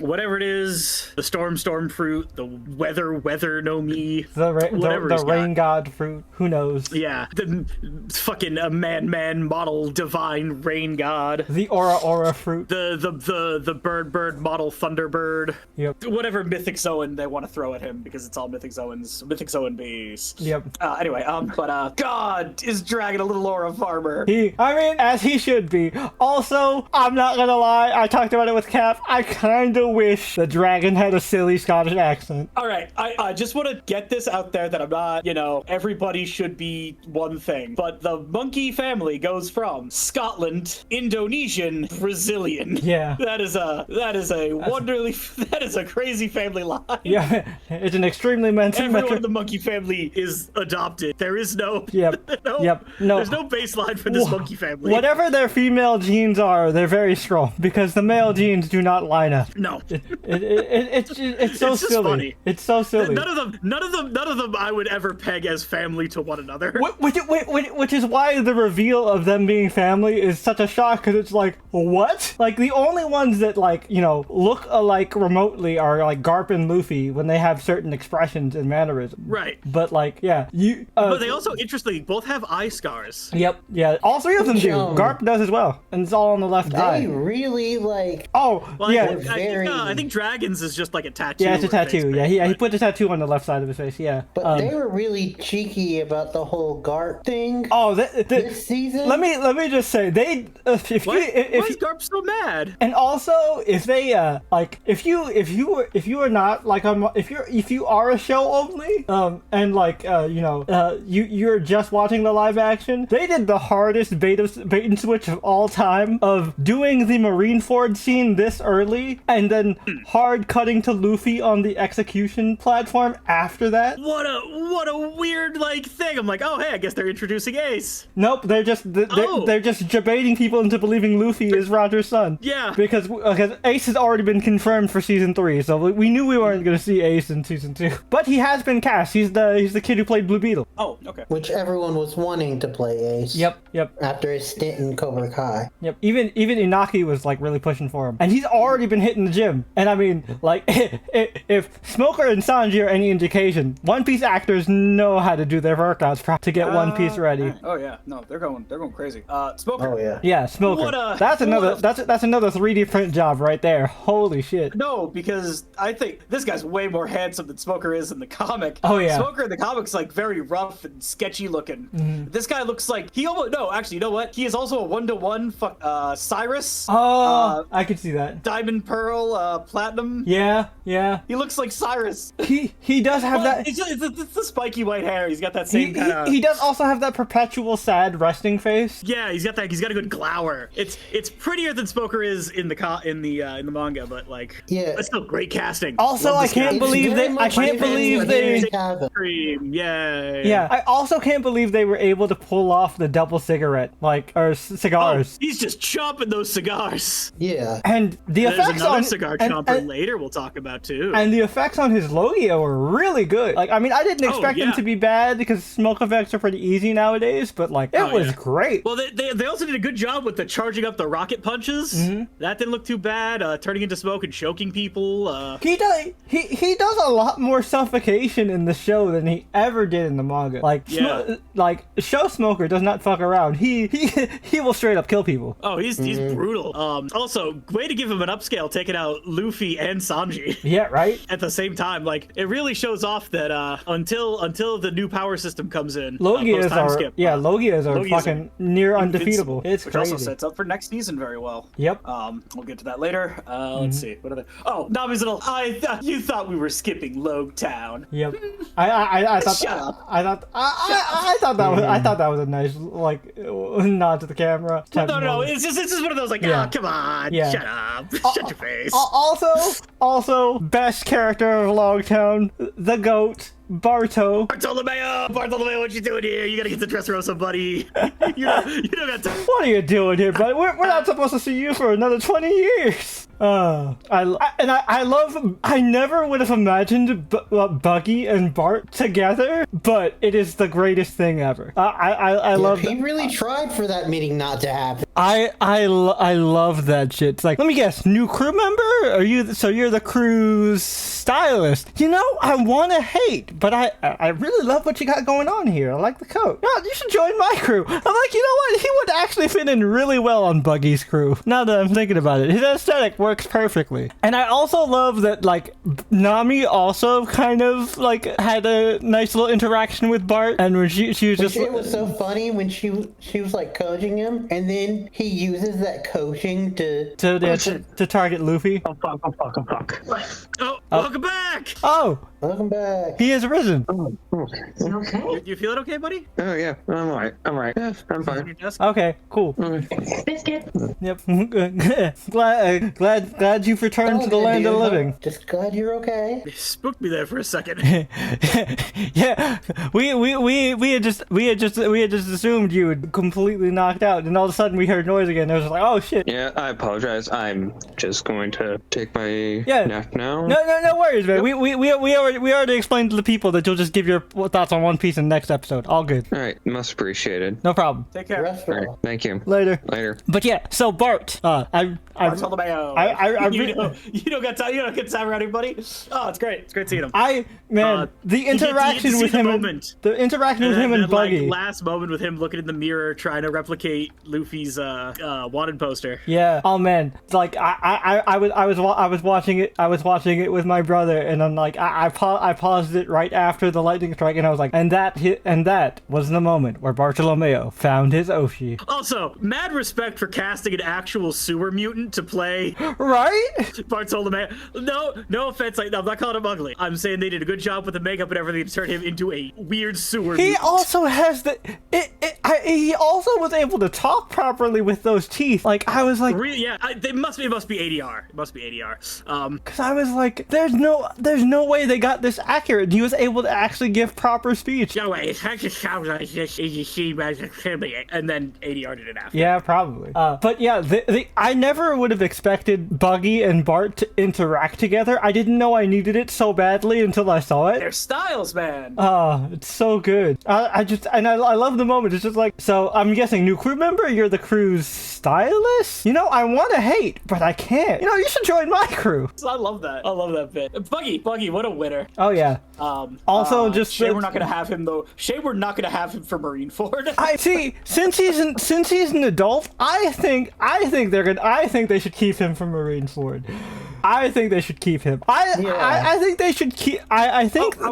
Dude, I don't want to do Buggy. Yeah. That's what I'm saying. Like, If they keep going, they've got to keep like all the, because they've casted all the adult characters really fucking well. You can't replace any of the adults. Keep the adults. Yeah. Like Joe Manganiello. Yeah, they're gonna keep Joe. I know they've got to keep Joe Manganiello. They're gonna keep Yura Belova, Robin's actress. Like like all the adults are gonna keep. But yeah. And Garp. Mm-hmm. And Garp. Scottish Grandpa Garp. We gotta keep Scottish Grandpa Garp. I hope it gets to be fun again. He's so grumpy this season. I know. Though I do like a callback to our mafia samurai.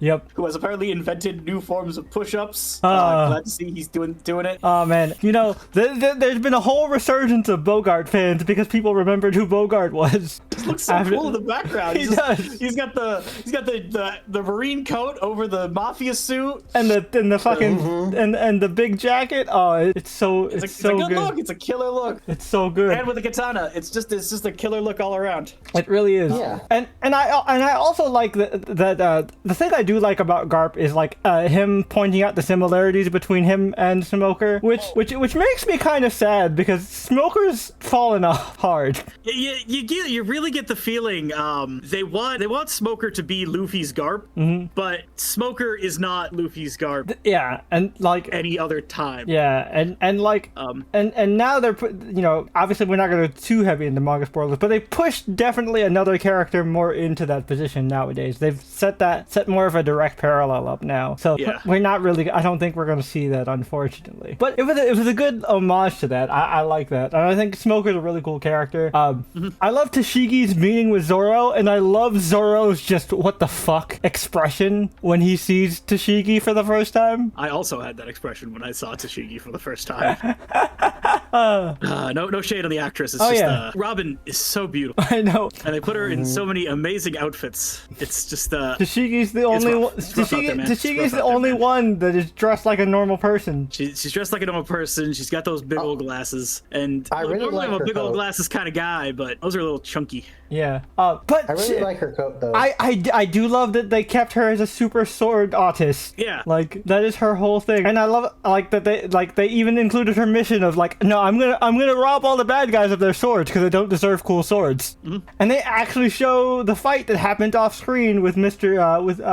9 or Mr. 10. Yep, which is cool. I appreciate that. Though it was so bad though when Zoro pins her to the wall and she's like, "You're just a brute. You're not a real swordsman." Cope. Yep. And it's just like, oh yeah, wait till Punk Hazard, lady. I am sorry. Zoro already has someone negging him, and that is my new favorite Straw Hat, Schizo Mihawk. Yeah. Schizo Mihawk.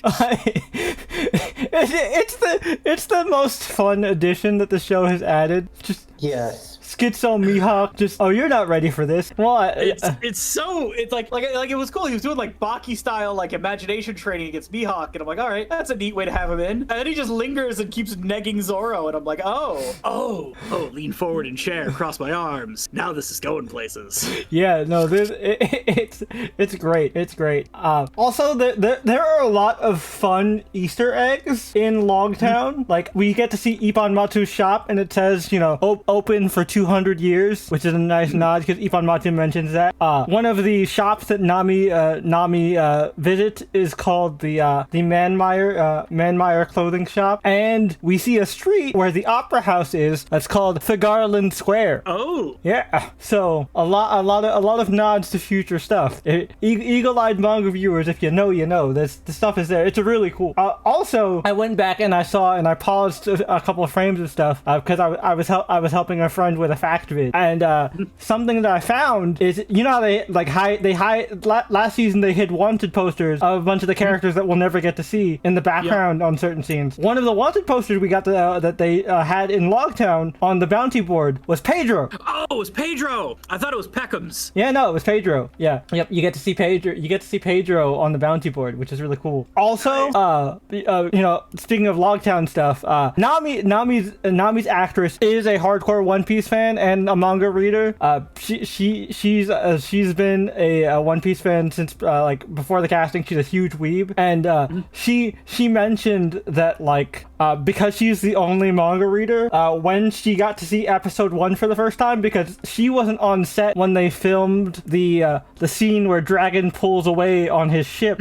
She said she saw it, she saw the screening with the Straw Hat cast and Oda, and she started screaming when she saw Sabo. We see again. Yeah, hop out with goggles and all. Yeah, I was not expecting them to have a Sabo cameo. I was like, oh shit! But it makes sense. He would be with Dragon at the time. I mean, he still has an amnesia, so him seeing Luffy has no effect. But well, because if he doesn't see Luffy, he just gets called into. Yeah. He gets called into the eastern facing office. But yeah, that was cool. I was interested to see how they were gonna do Dragon's voice, because the Funimation dub makes Dragon sound like Batman. He did a little Batman. A little bit. It was definitely a little Batman. JD Legend. Shout out to JD Legend. I watched his reaction, and he said he sounded like Xerxes from 300, and I was like, yeah. Yes, right on the money. Yeah. I was like, it was more going back to the whole Batman thing. It was more Keaton's Batman and not Bale's Batman. Oh yeah. No, the Funimation dub makes him sound like Bale Batman, which is really funny. It would be really funny if he called Buggy Joker. Yep. Oh man. But Joker, don't cut off my son's head, Joker.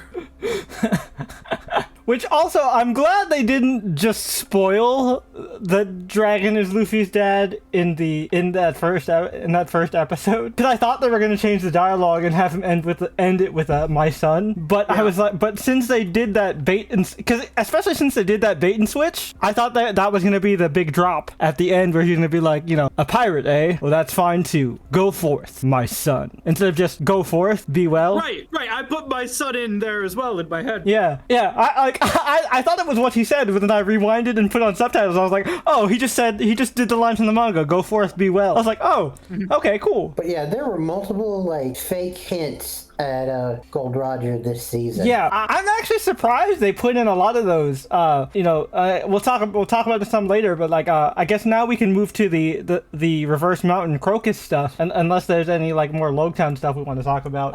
I do like that they incorporated the bar from the filler in Logtown at the end, the Gold Roger bar. Yeah, that was fun. Yeah, and in the show, instead of calling it the Gold Roger bar, which is what they called it in the anime, they called the bar the Oro Jackson, which is the name of Roger's ship. That was fun. I like that, and they included Raoul from the filler. Shout out to Raoul. Because the thing about Logtown is Logtown was one of those arcs that Oda wanted to add a lot more, but he was also adamant about making them get to the Grand Line at exactly chapter 100. So he has a bunch of notes for Logtown that they included in the anime filler as stuff that he actually wanted to put in there. So like I'm glad they actually put some of that shit into the live action as well. Sadly, no cooking contest arc. But you know, we only had one episode. Never gonna add it. I do like that they added that Baratier joke with the fish. Oh yeah. Yeah. That was funny. Yeah, like all of a sudden they bought out all my elephant tuna. Apparently they're adding a new dish to the menu. That was great. And he says the name of the dish. Yep. Luffy's like, "Hey, didn't you make that?" Yes, I did. I guess the old man liked it. Ah, man. Good stuff.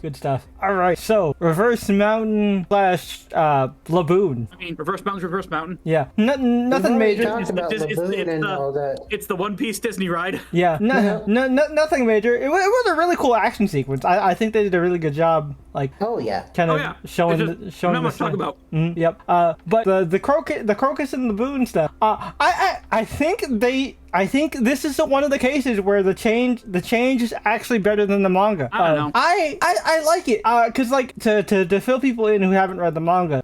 In the manga, Luffy gets Laboon on his side by punching him into submission. He breaks them. He breaks. Oh, I thought you were talking about the inside Laboon stuff. Oh, I wasn't talking about the inside Laboon stuff. I was talking about how they the change that I like that's better than the manga is how Luffy actually becomes Laboon's friend. Yeah. Because like in the manga, how Luffy becomes Laboon's friend is he punches him into submission, because the running gag for Luffy in early One Piece is he beats up animals, asserts his dominance, and becomes their master. Oh wow. He does it with a bunch of animals. We'll see it a lot in Alabasta, actually. Or maybe we won't this time, because he doesn't seem to be punching things into working for him anymore. Maybe. Who knows? I think it'll still happen with the Dugongs, because that's just how the Dugongs work, but we'll see. But yeah, I like that he incorporated Bink Sake, and they even threw in the dance, which I was surprised they actually threw that in there. But then again, they already added the drum beat in season 1, so all that. They do more of it at the giant ending song. Mm-hmm. Yep. And I do like that they're keeping the ongoing thing where Luffy calls every older person grandpa or Oh yeah, that's his running gag. He has 2 running gags with names. He never remembers anyone's name. Like whenever he meets back up with somebody, he always calls them the wrong name.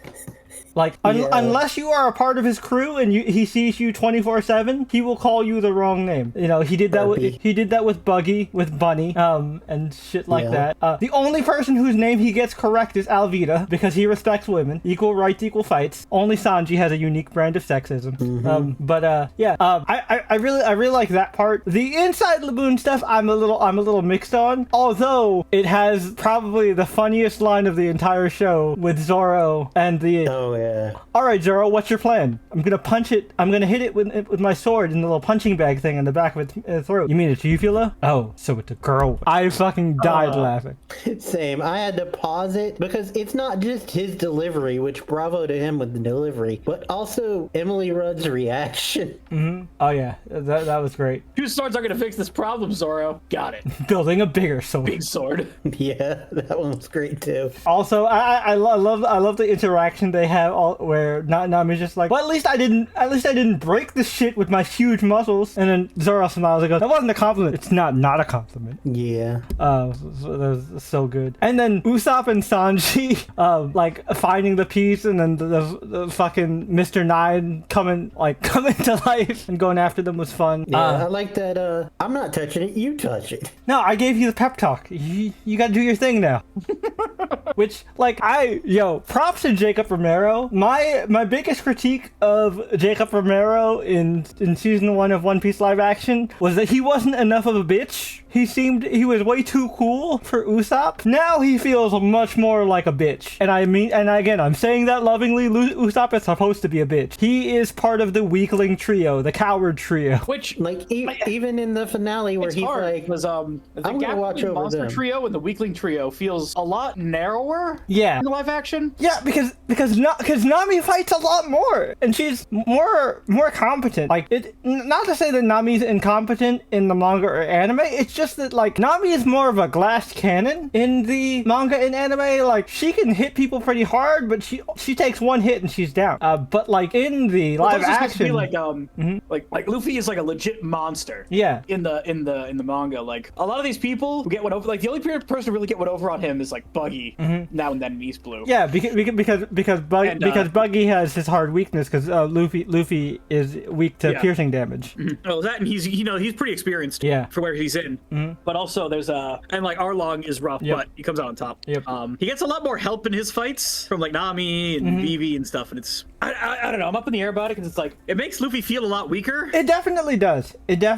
I agree with that. And like everybody in the Monster Trio does not feel as powerful as they did at this point in the manga. The only one that feels appropriate is Zoro, and even then Zoro's still a little off. Yeah. But I also get why they've had to nerf Luffy a little bit, because like they can't have him use his devil fruit as often as he does in the manga, so he has to have help so that they can have an excuse for him not to stretch. Yeah, it's just one of those things where it's like I get it, but it's also like it's weird because like Sanji and Zoro feel like normal people strong, and it's also weird because they also feel much more even. And I know they're supposed to be even, but let's be real, Zoro has always felt leagues stronger than Sanji. Until very recently in the manga where they've evened out.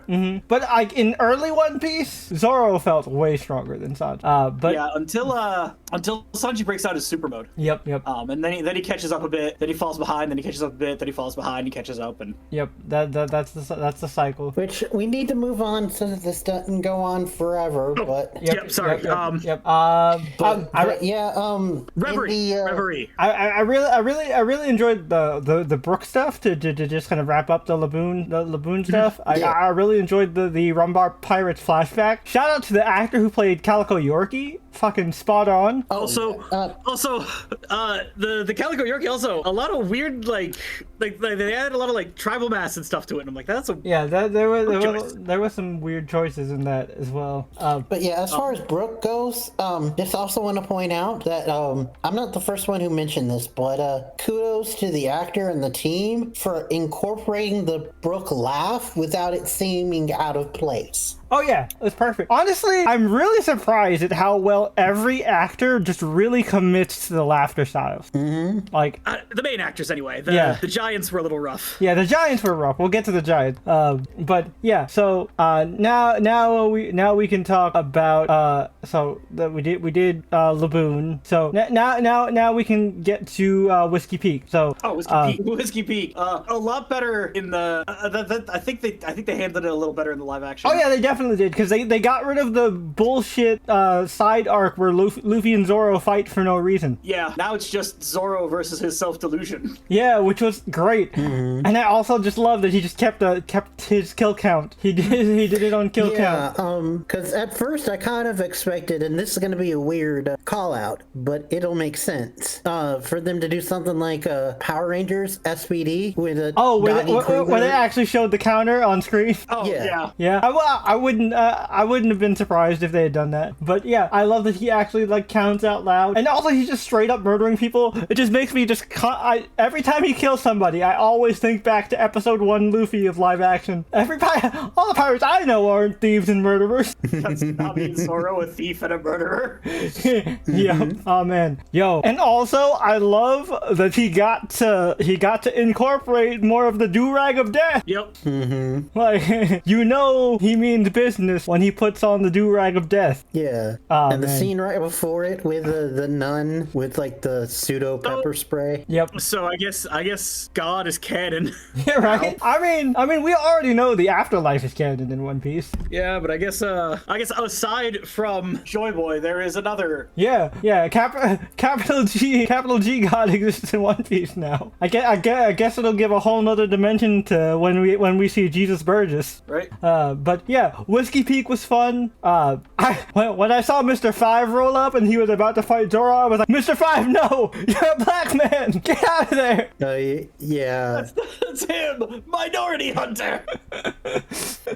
Which season 1 did not help. Oh, Mr. Seven. No, it didn't. It does not help his allegations whatsoever. Zoro's never beaten those allegations. Also, I don't remember who it is because I don't know names. But I did hear that they announced his big opponent in the next season. Oh, Dash Bones, Mr. One. And I believe he is a black guy. Well, he's got to be a black guy. Yeah, he was a black guy. He's a black guy in the manga too. Oh, okay. So no. Well, yeah, because Des Bones is the origin of Minority Hunter. Exactly. That's where it started. Oh, okay. It is the genesis point of his career as Minority Hunter. So, because ever since then, his big solo Straw Hat fight, everyone after Dash Bones has been a black person. Except Dressrosa when he fights the castle guy. Yeah. That's it. But this season, instead, it was Mr. 9? Mr. 5. Mr. 5 is the guy with the boogers. Mr. 9 was in the was Whiskey Peak, but he didn't kill him. He was the solo fight for Zoro. Oh yeah. Is what I was saying. Yeah. Mr. 9 was the solo fight in Whiskey Peak. Yeah, in Whiskey Peak. But he didn't kill him. He just let him go. Yeah. No, instead he died by another character. Yeah, Miss Valentine. Miss Valentine. She's brutal, man. And she's a very evil lemon. Oh yeah, she was. They make it. It's so interesting because like in the manga, right? To give you guys anybody who doesn't care about spoilers and is show only a little peek behind the curtain out in the manga. Aside from Crocodile and Daz Bones, the rest of the Baroque works are actually pretty nice people, but like the show just turns them all into straight killers, which I'm not mad at personally. But yeah, Miss Valentine just straight up, death by step on. Which like that was intense. Also, rip to Igaram. So like if this was the manga, I would say he's not dead. But last season in the live action, they killed Mary, who was a death fake out in the manga. So I think Igaram might actually be dead. Maybe, but unlike Mary, we didn't see the body. I think we might see it later.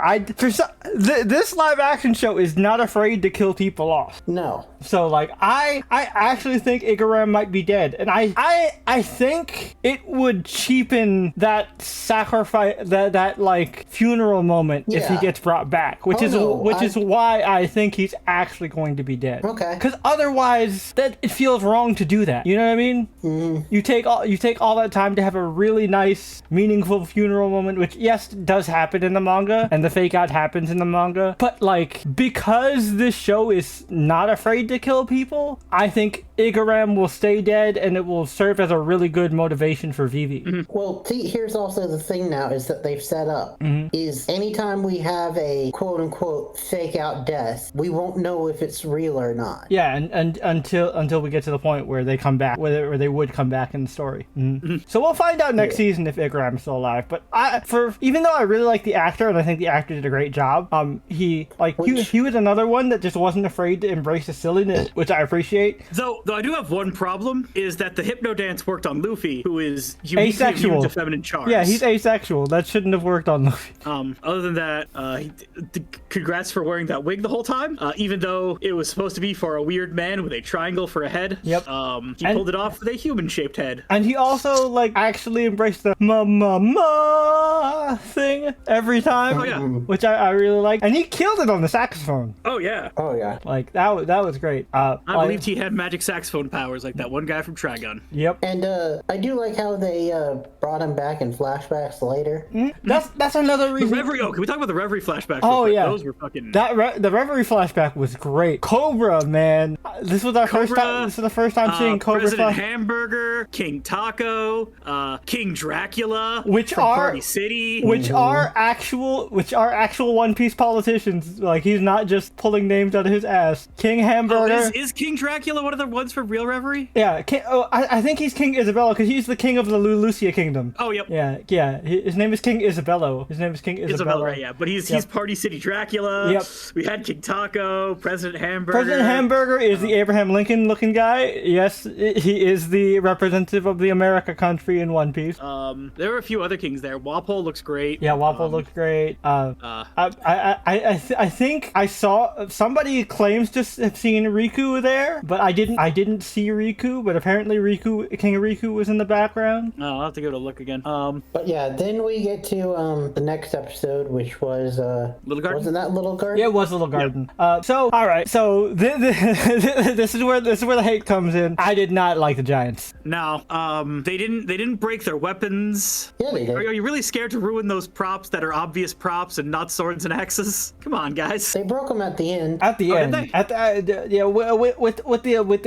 with their Hakoku sovereignty against the island fish. Oh yeah, okay. I thought they failed to break the weapons. No, they didn't break them must have during. been- They didn't break them during their fight like they did in the manga, but they broke them Oh, during okay. the. That's what it was. Yeah. Yeah, they broke them during the like the final attack against the island goldfish to help the Straw Hats out. Which I like seeing that. I do wish that the Giants got to do more. I get it, lack of budget. But Yeah. Lack of budget, but 20 million an episode. But I guess 20 million doesn't really go that far when you're dealing with budgets like that. the dinosaur wasn't actually as terrible as I thought it was going to be. No, the dinosaurs look pretty good. No. Nami getting a weird dinosaur disease from evil prehistoric ticks. Yep. Fun. No Gaimon, but that's fine. Yeah. And while I didn't like, and while the Giants were, at least for me, they were enjoyable. I did like the Usopp's interaction. Oh yeah, no. See, I like them, right? Like my issue isn't that like the both Giants were bad, but I think Brogy was a good actor that really embraced it, and that's why they gave him the speech with Usopp. Because in the manga, it's the other way around. Brogy gets poisoned, and Dory is the one that inspires Usopp. But the casting department clearly saw that Dory was not a good actor and could not speak English. No offense to Dory's actor, I'm sure you did the best you could, but Brogy was clearly the stronger actor of the two, which is why they gave him more of the scene. And like, it does a really good job of setting up Usopp's arc, which,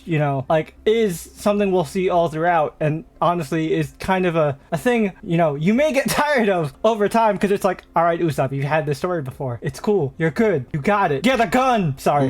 That's all manga fan trauma. My bad. But yeah, I think it does a good job of setting up Usopp's arc. I love Usopp and Luffy geeking out over them. Elbaf. Yeah. Also, I don't like, this is just a fan nitpick, I don't like the new way they spell Elbaf with the PH. Oh yeah, Like, it's Yeah, I miss it being Fable spelled backwards. yeah. But again, that's just a fan nitpick. But whatever.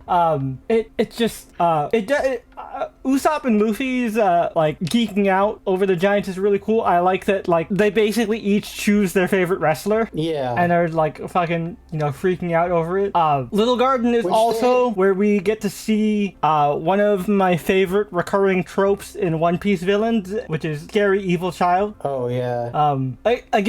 Which is completely different from the manga, because like Miss Golden Week in the manga is actually really nice and just super lazy, but like in this she's just just a demon child and absolutely terrifying. Which that line where she was talking about putting her parents in a box. In a box and letting them starve to death. Oh my god, yeah. And like the fact that not only did she want to kill Luffy, she wanted to break him. Yep, strip him of his dream. Yeah, that's what made it so fucking scary. And even like the part where she was like, you know, it's time to discipline my dolly, and she just kept making him hit himself. I'm like, oh my god, they upped her psycho factor a lot. But I was like, oh, I'm kind of here for it. Oh yeah, no, it's great. Point where she finally gets defeated and like mentally breaks. Oh my god, yeah. When Usopp like jukes her and then she spills her paint on herself and she just fucking blue screens. That was. Well, she goes through every emotion, then black. Yep. Yeah. And it's just, oh my god, so good. Because she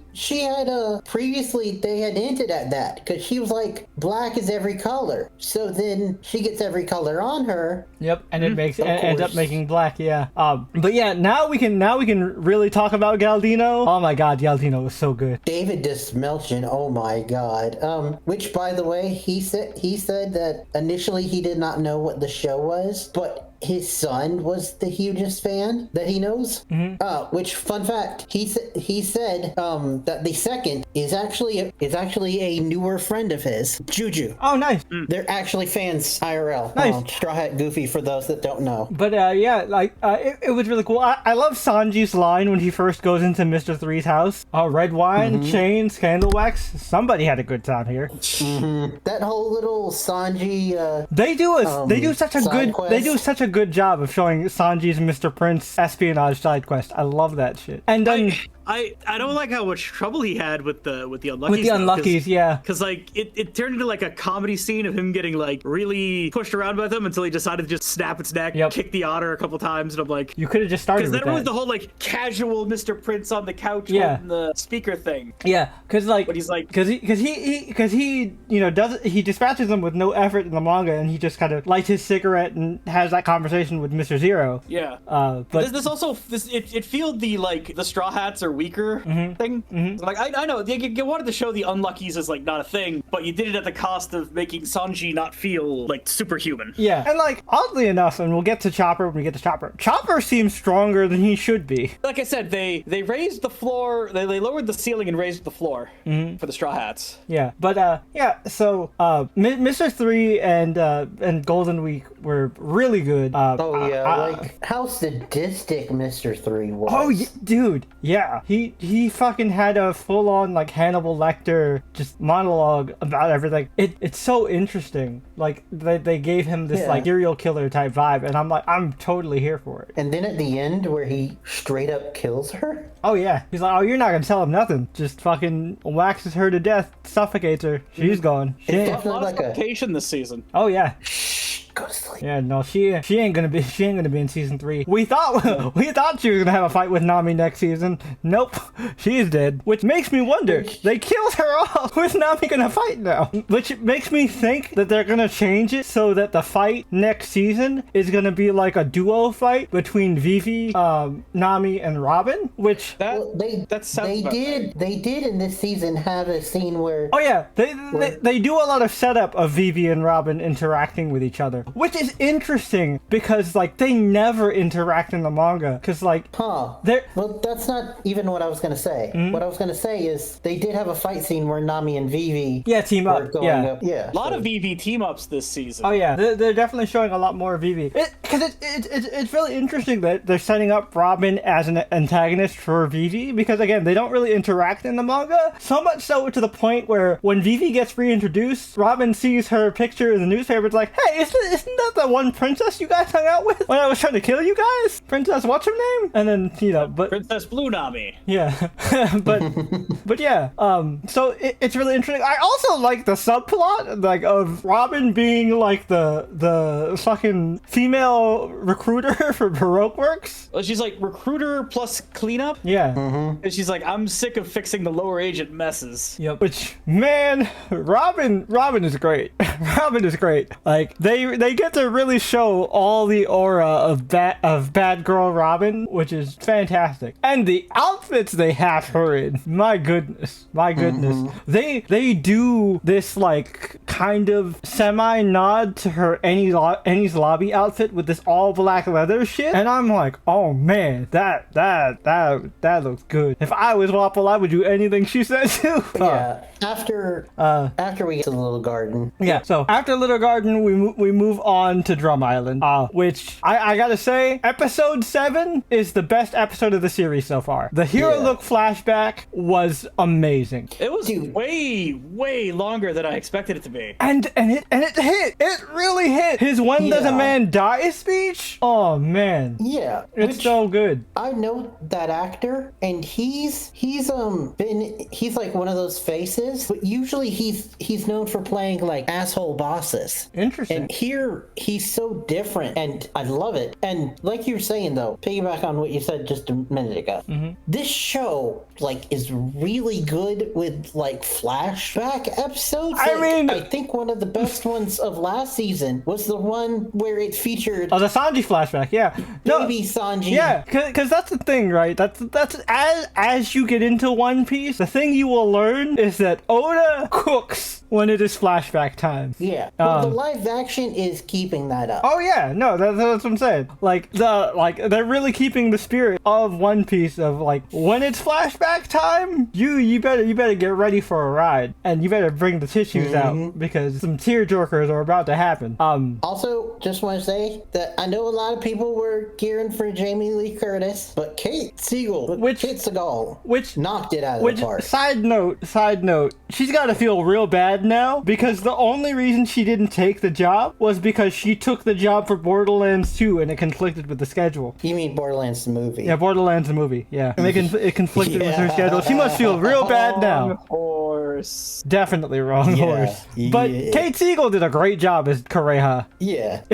It's weird because, like, you know, I've seen her do live action stuff before, but like she's so in my mind as Leela that it took me a second to register. Well, that's why her voice sounded so familiar. Yeah, it's Leela from Futurama.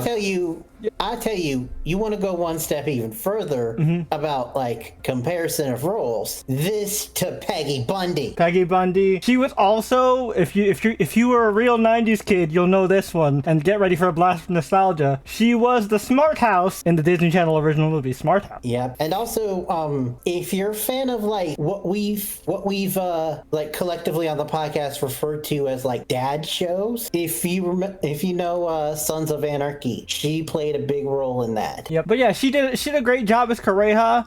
You know, obviously they didn't give her the big witch nose prosthetic, but like whatever. She got the laugh though. That laugh was great. She did the witch's laugh, which I thought was great. Again, Hero Look's story was perfectly done. I do kind of wish this is only exclusively to the 4Kids dub. But for some reason I just have such a I have a more positive memory of the Chopper episode from the 4Kids dub because of this. In the 4Kids dub, after Hero Look's speech, they add Ave Maria to it, and it works so well. I wish they could have added that in, but it still was really good. And I love the moment before Hero Look blows himself up, the thank you Chopper. So fucking like such a gut punch. It's crazy because like he is putting out like this like Oscar performance to this weird little metal hippo goblin. Yeah, right. It's the dichotomy of One Piece. Something that's like I know it really well. Like all right, so that's the problem, right? So like Wobble is perfect, Hero Look is perfect, and then Dalton is not huge. He's like on the smaller end of normal, and even when he transforms, he's just with a bad face prosthetic. Yeah. Like they should have made him bigger. It's weird. They could have just got They got the hair and the little beard perfect. Could give that guy some stilts, a bodysuit, some padding. Yeah, pad out that jacket a little. It is odd. They gave him that weird leaf blade shovel thing. I didn't think they were gonna actually let him be a shovel-wielding maniac, but it worked. If he was the right size, it would have been perfect. Speaking of sizes, good friend Chopper. Yep. It's hard because his mascot form now feels too small because everyone else's height is kind of equalized. So it's no longer like teeny tiny Chopper. Luffy only goes up to like Zoro and Sanji's nipples. Yeah, Dalton isn't huge. Wapol is still kind of short. Also, Nami's about the right height. Also, I completely forgot that Dalton was Wapol's son. Is he? Yeah. Oh. That's why he inherits the kingdom afterward, because he's the prince of Drum King. I was like, oh shit, he is Wapol's son. Whoa, I forgot. I totally forgot that. I had to rewind it. Because he said father in the middle of that, and I was like, wait, what? Father? Yeah, I missed that. He goes, I turned a blind eye, father. And I was like, wait, father? Huh? I was like, oh, so they didn't democratically elect Dalton. Dalton's just the prince. Huh. So that's why he's like, I'm gonna save the island. Oh, I thought he was just like the captain of the Royal Guard. Yeah, same. Again, it wasn't until I listened and I heard him say the word father, and I was like, what? Is that true in the manga as well? I don't know. I'm gonna have to look. I'm gonna have to go back and look, but it makes sense. Yeah, no, it does. I mean, nobody in One Piece looks like their actual family. Yep. Except for certain families who use weird science, but yep. But nobody in the Linden clan looks human. Yep. Nope. And it seems like in this universe, adoptive families are more the norm. Yeah, that is especially in the live action one. Oh yeah. Yeah. Fucking again, Scottish, Indonesian, Brazilian, wild. Wild stuff. Let's see, what was next? But yeah. Drum 2. Yeah. So well, that was also a lot of the flashback and the. We got our first look at Blackbeard. Yep. Which is cool. I was surprised by that because again, this was something that they show offering later during Alabasta, so I think it was cool that they moved that up and oh yeah, Blackbeard was here, which is why I was like, are they gonna show Ace? But then I was like, oh yeah, they did say Ace is gonna be in season 3. I was like, oh yeah, so Ace isn't gonna show up here because in the manga, Ace that's the first time we see Ace's silhouette is on Drum Island. Yeah, because he's there on his fireboat.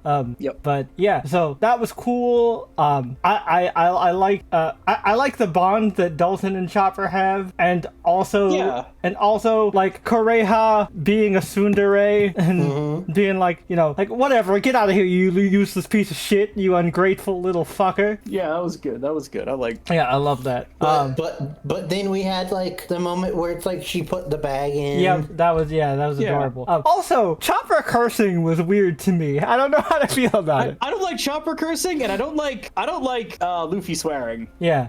Luffy knows what swears are, but doesn't like using them. Sanji, it fits. No, it works for Sanji. Oh yes, yeah. Shitty is Sanji's favorite word. Yeah, Sanji grew up on a restaurant full of ex-criminals and sailors. Of course he fucking curses. But to see the moment where Sanji and Chopper say shit at the same time. Yeah, that was funny. But it's still weird to hear Chopper curse. I don't like Chopper cursing. Yeah. It's odd. I don't want my cute mascot to say swear words. It doesn't compute. He should be a what the fluff kind of guy. Yeah, he should have the good place filter on. Yeah, I don't know. The four? He should be odd. Why can't I say four? Yeah, aw fudge. Yeah, that should be Chopper.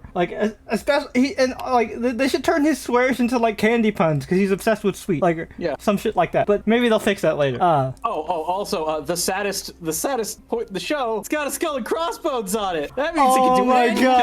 Oh my god. Yeah, that was so. That got me. That got me. Even though I knew it was coming, when I saw it, it didn't stop it from hurting. Oh my god. As someone who didn't know that it was coming, I had a feeling something was up. But well, it's I knew it was mushroom, not from just from osmosis, because the mushroom they use for that mushroom is a real life poisonous mushroom. Mm-hmm. So you get that feeling, and then it's oh no. Yeah. And then the recognition dawns on you. Oh wait. Yep. And then it happens anyway, and it's oh no. You poor little guy. No. But it does lead to a very badass scene, which is. Mm-hmm. Oh yeah. Again, his "When does a man die" speech is just pitch perfect.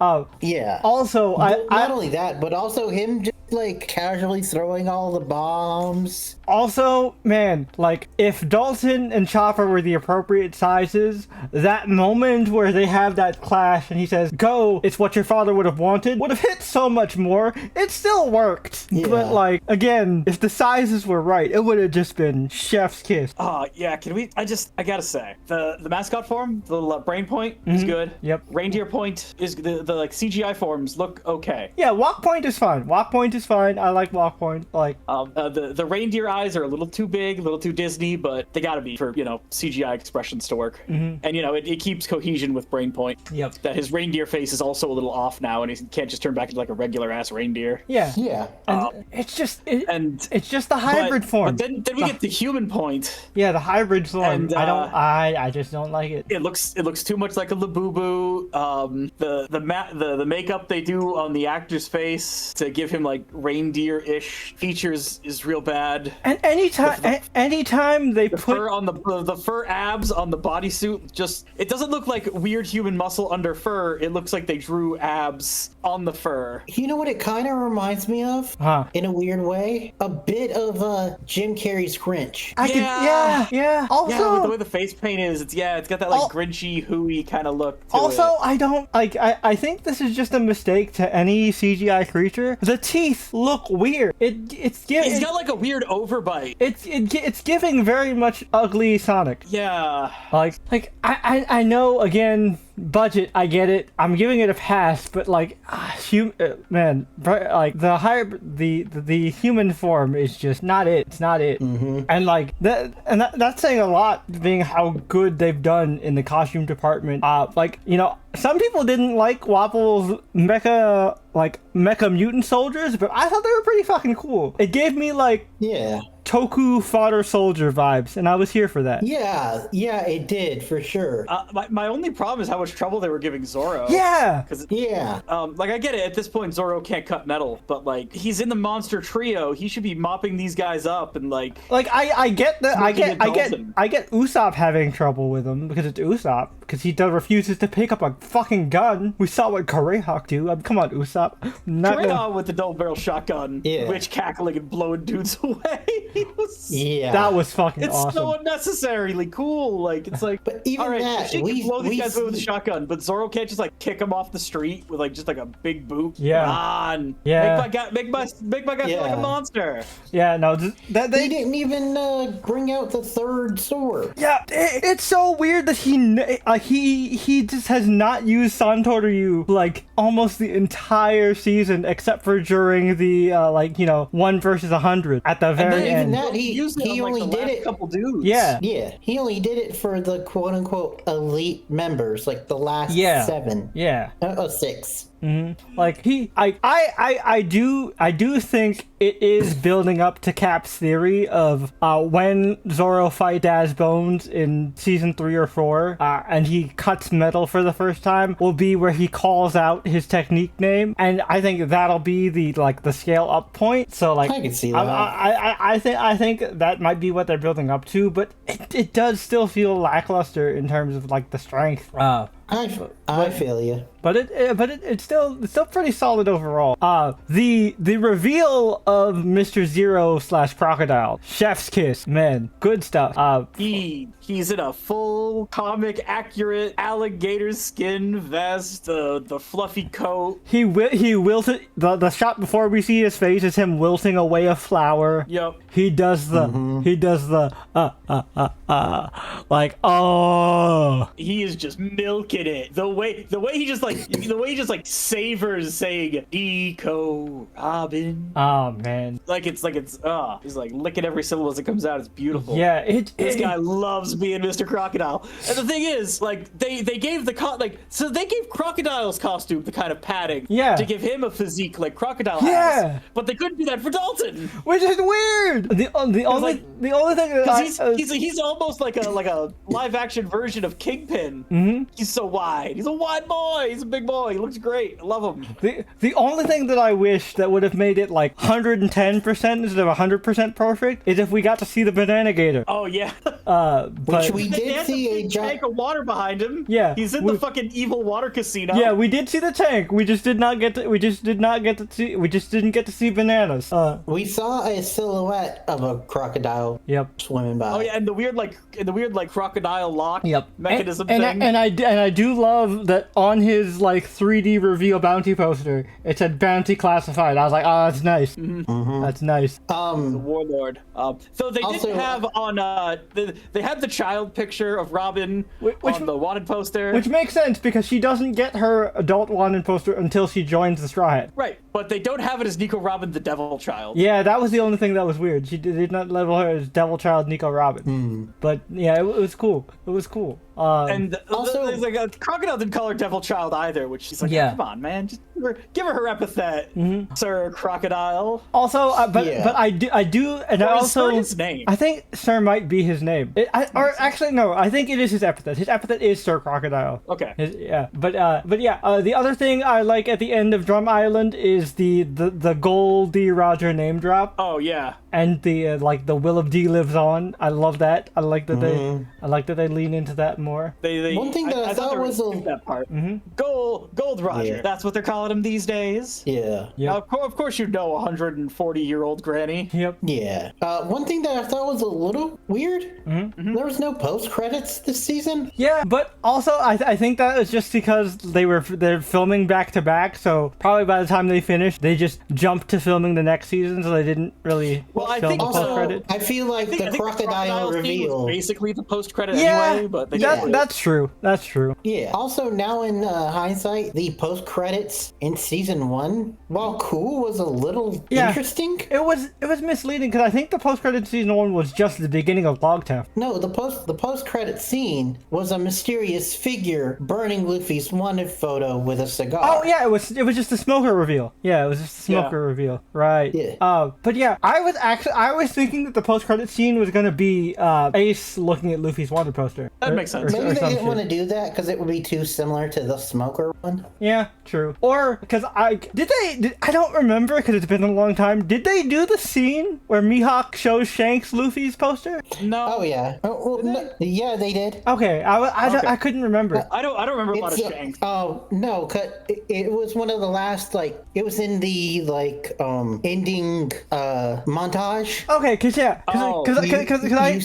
I know in the manga that happens right before Alabasta in the in between because in the manga they have what's called decks of the world in between every arc where they have the different characters around the world reacting to shit, and that was the one for early One Piece. So I didn't know I couldn't remember if that happened in season 1 because I was like, if that didn't, then that could have happened here. Yeah, it shows Mihawk riding up on the entire crew who's on a beach, and I believe Shanks is on a hammock. And he shows them the one.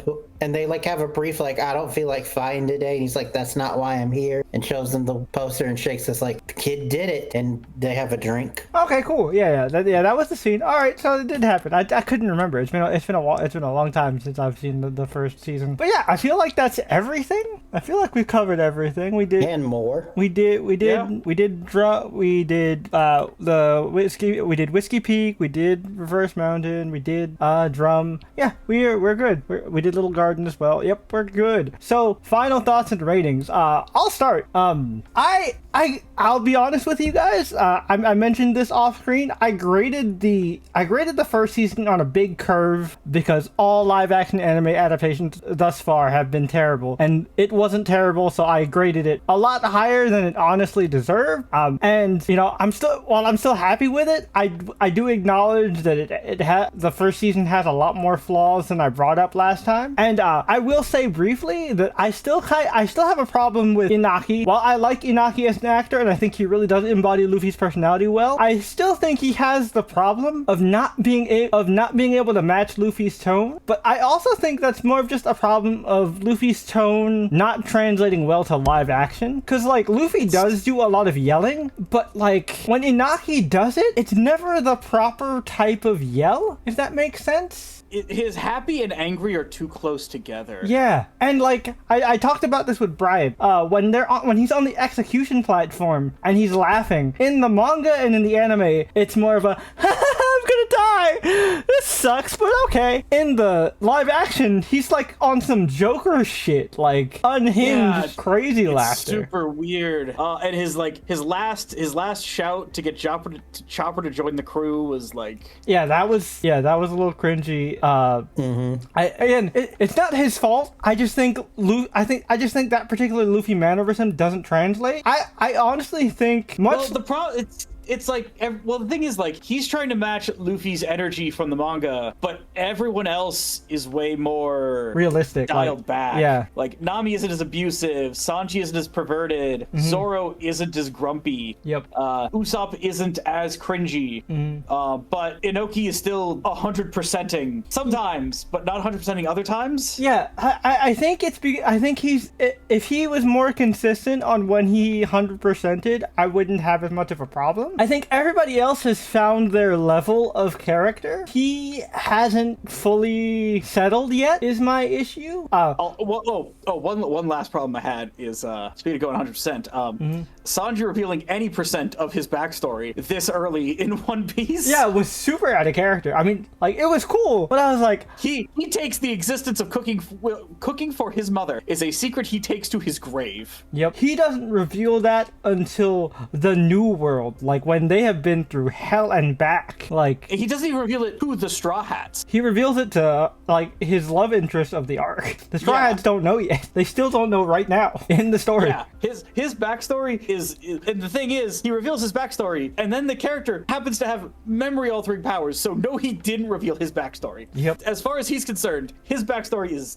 fucking 0%. No one knows. It feels weird, but I also get it because we're never gonna get to that part with this Sanji. So like, cool, I guess. Yeah, and it's not like you revealed any of the Man in the Iron Mask parts about it. Yeah. Or anything about the weird science with his family or anything like that. He just, it's just standard tragic sick mom backstory. My mom was sick. I tried to cook for her, and it implies that he grew up rather wealthy because he said the cooks and stuff. Yeah.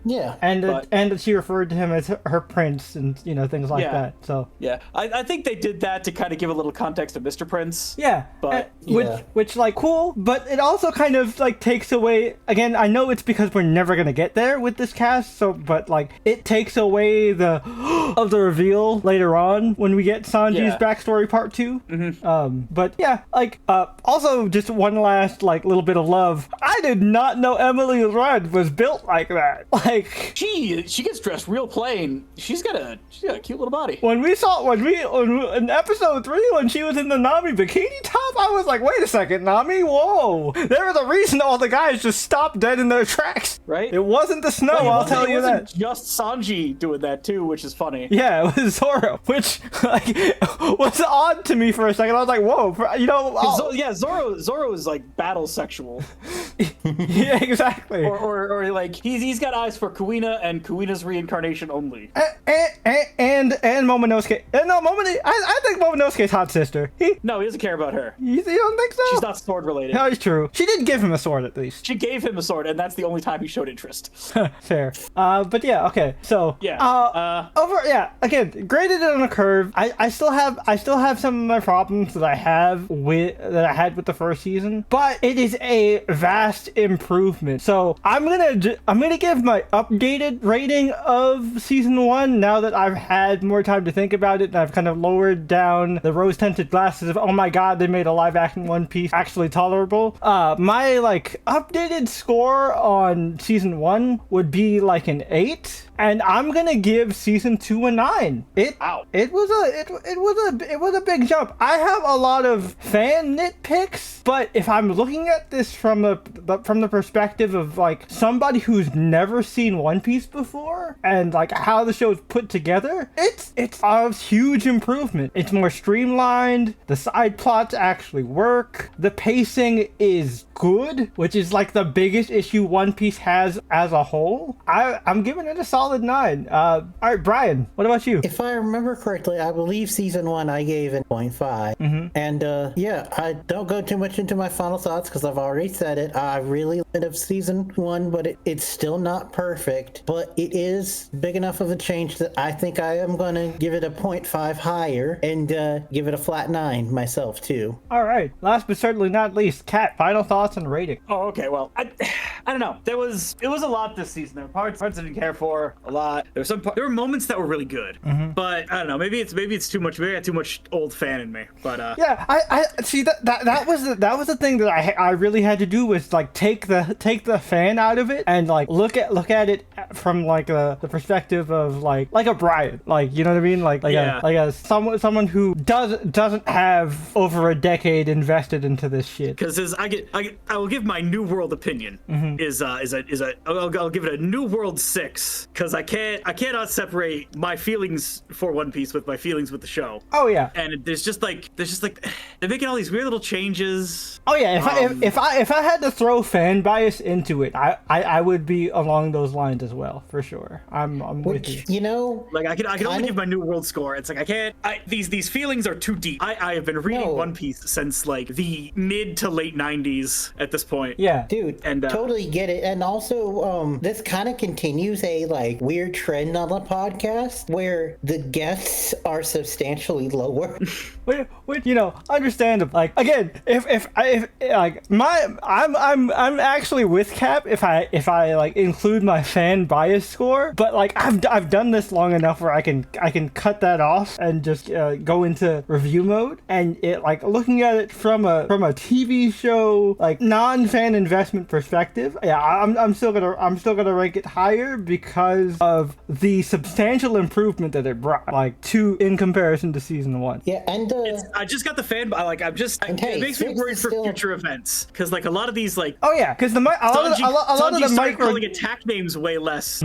His fight with the a lot of the Unluckies wasn't as clean. A lot of the micro changes will add up for sure, and that was something we brought up last time as well. Like, it's definitely a big worry. I think I also gave it a much lower score last time as well, because I can't take the One Piece fan out of me to look at this too objectively. I think it was a 5. Yeah, no, that makes sense. Yeah, there's still a lot of problems, still a lot of weird stuff. There's stuff they leave out, and if this helps you get into the real story, great. But it's not a substitute for the real thing. And I think that's what I say. And that's the other reason why I score it so high, is that I think that this is the perfect gateway for normies who are too intimidated by the, like, overwhelming amount of content for One Piece manga wise. No. But I will still say, read the manga. The manga will always trump all. Yeah. And I will say a true test is going to be the anime remake. Oh, the One Piece from Wit Studio, yeah. Mm-hmm. Oh yeah. I'm after that comes out, this live action might drop down to like a 4. Oh yeah.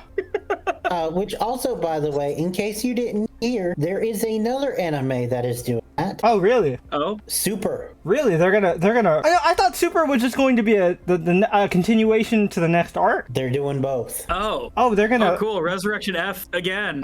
Resurrection, my favorite. I was gonna say I'm not looking forward to them redoing Super. I was actually looking forward to them to getting into the manga stuff. I don't want to see them redo Super again. Yeah. I'll just take the Moro arc, please. Because, like, also the manga changes for Super in, like, the TOP kind of suck. I mean, I do like Ultimate Gohan's fight with Kefla. Oh, that was cool. Goku fighting Kefla. That was cool. But I think that was the only positive change. Yeah. But anyway. Mm-hmm. Yep. So next time on the podcast, we are continuing the anime trend. And we are continuing the guest trend.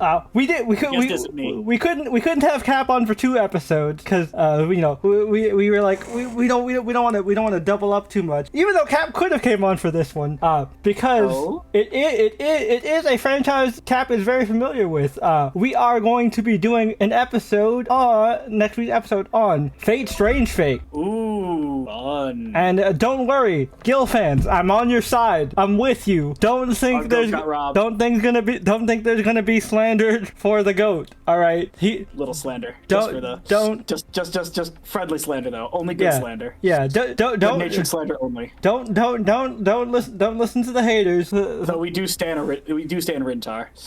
Yep. But look forward to that. I'm excited to hear. I'm excited to hear.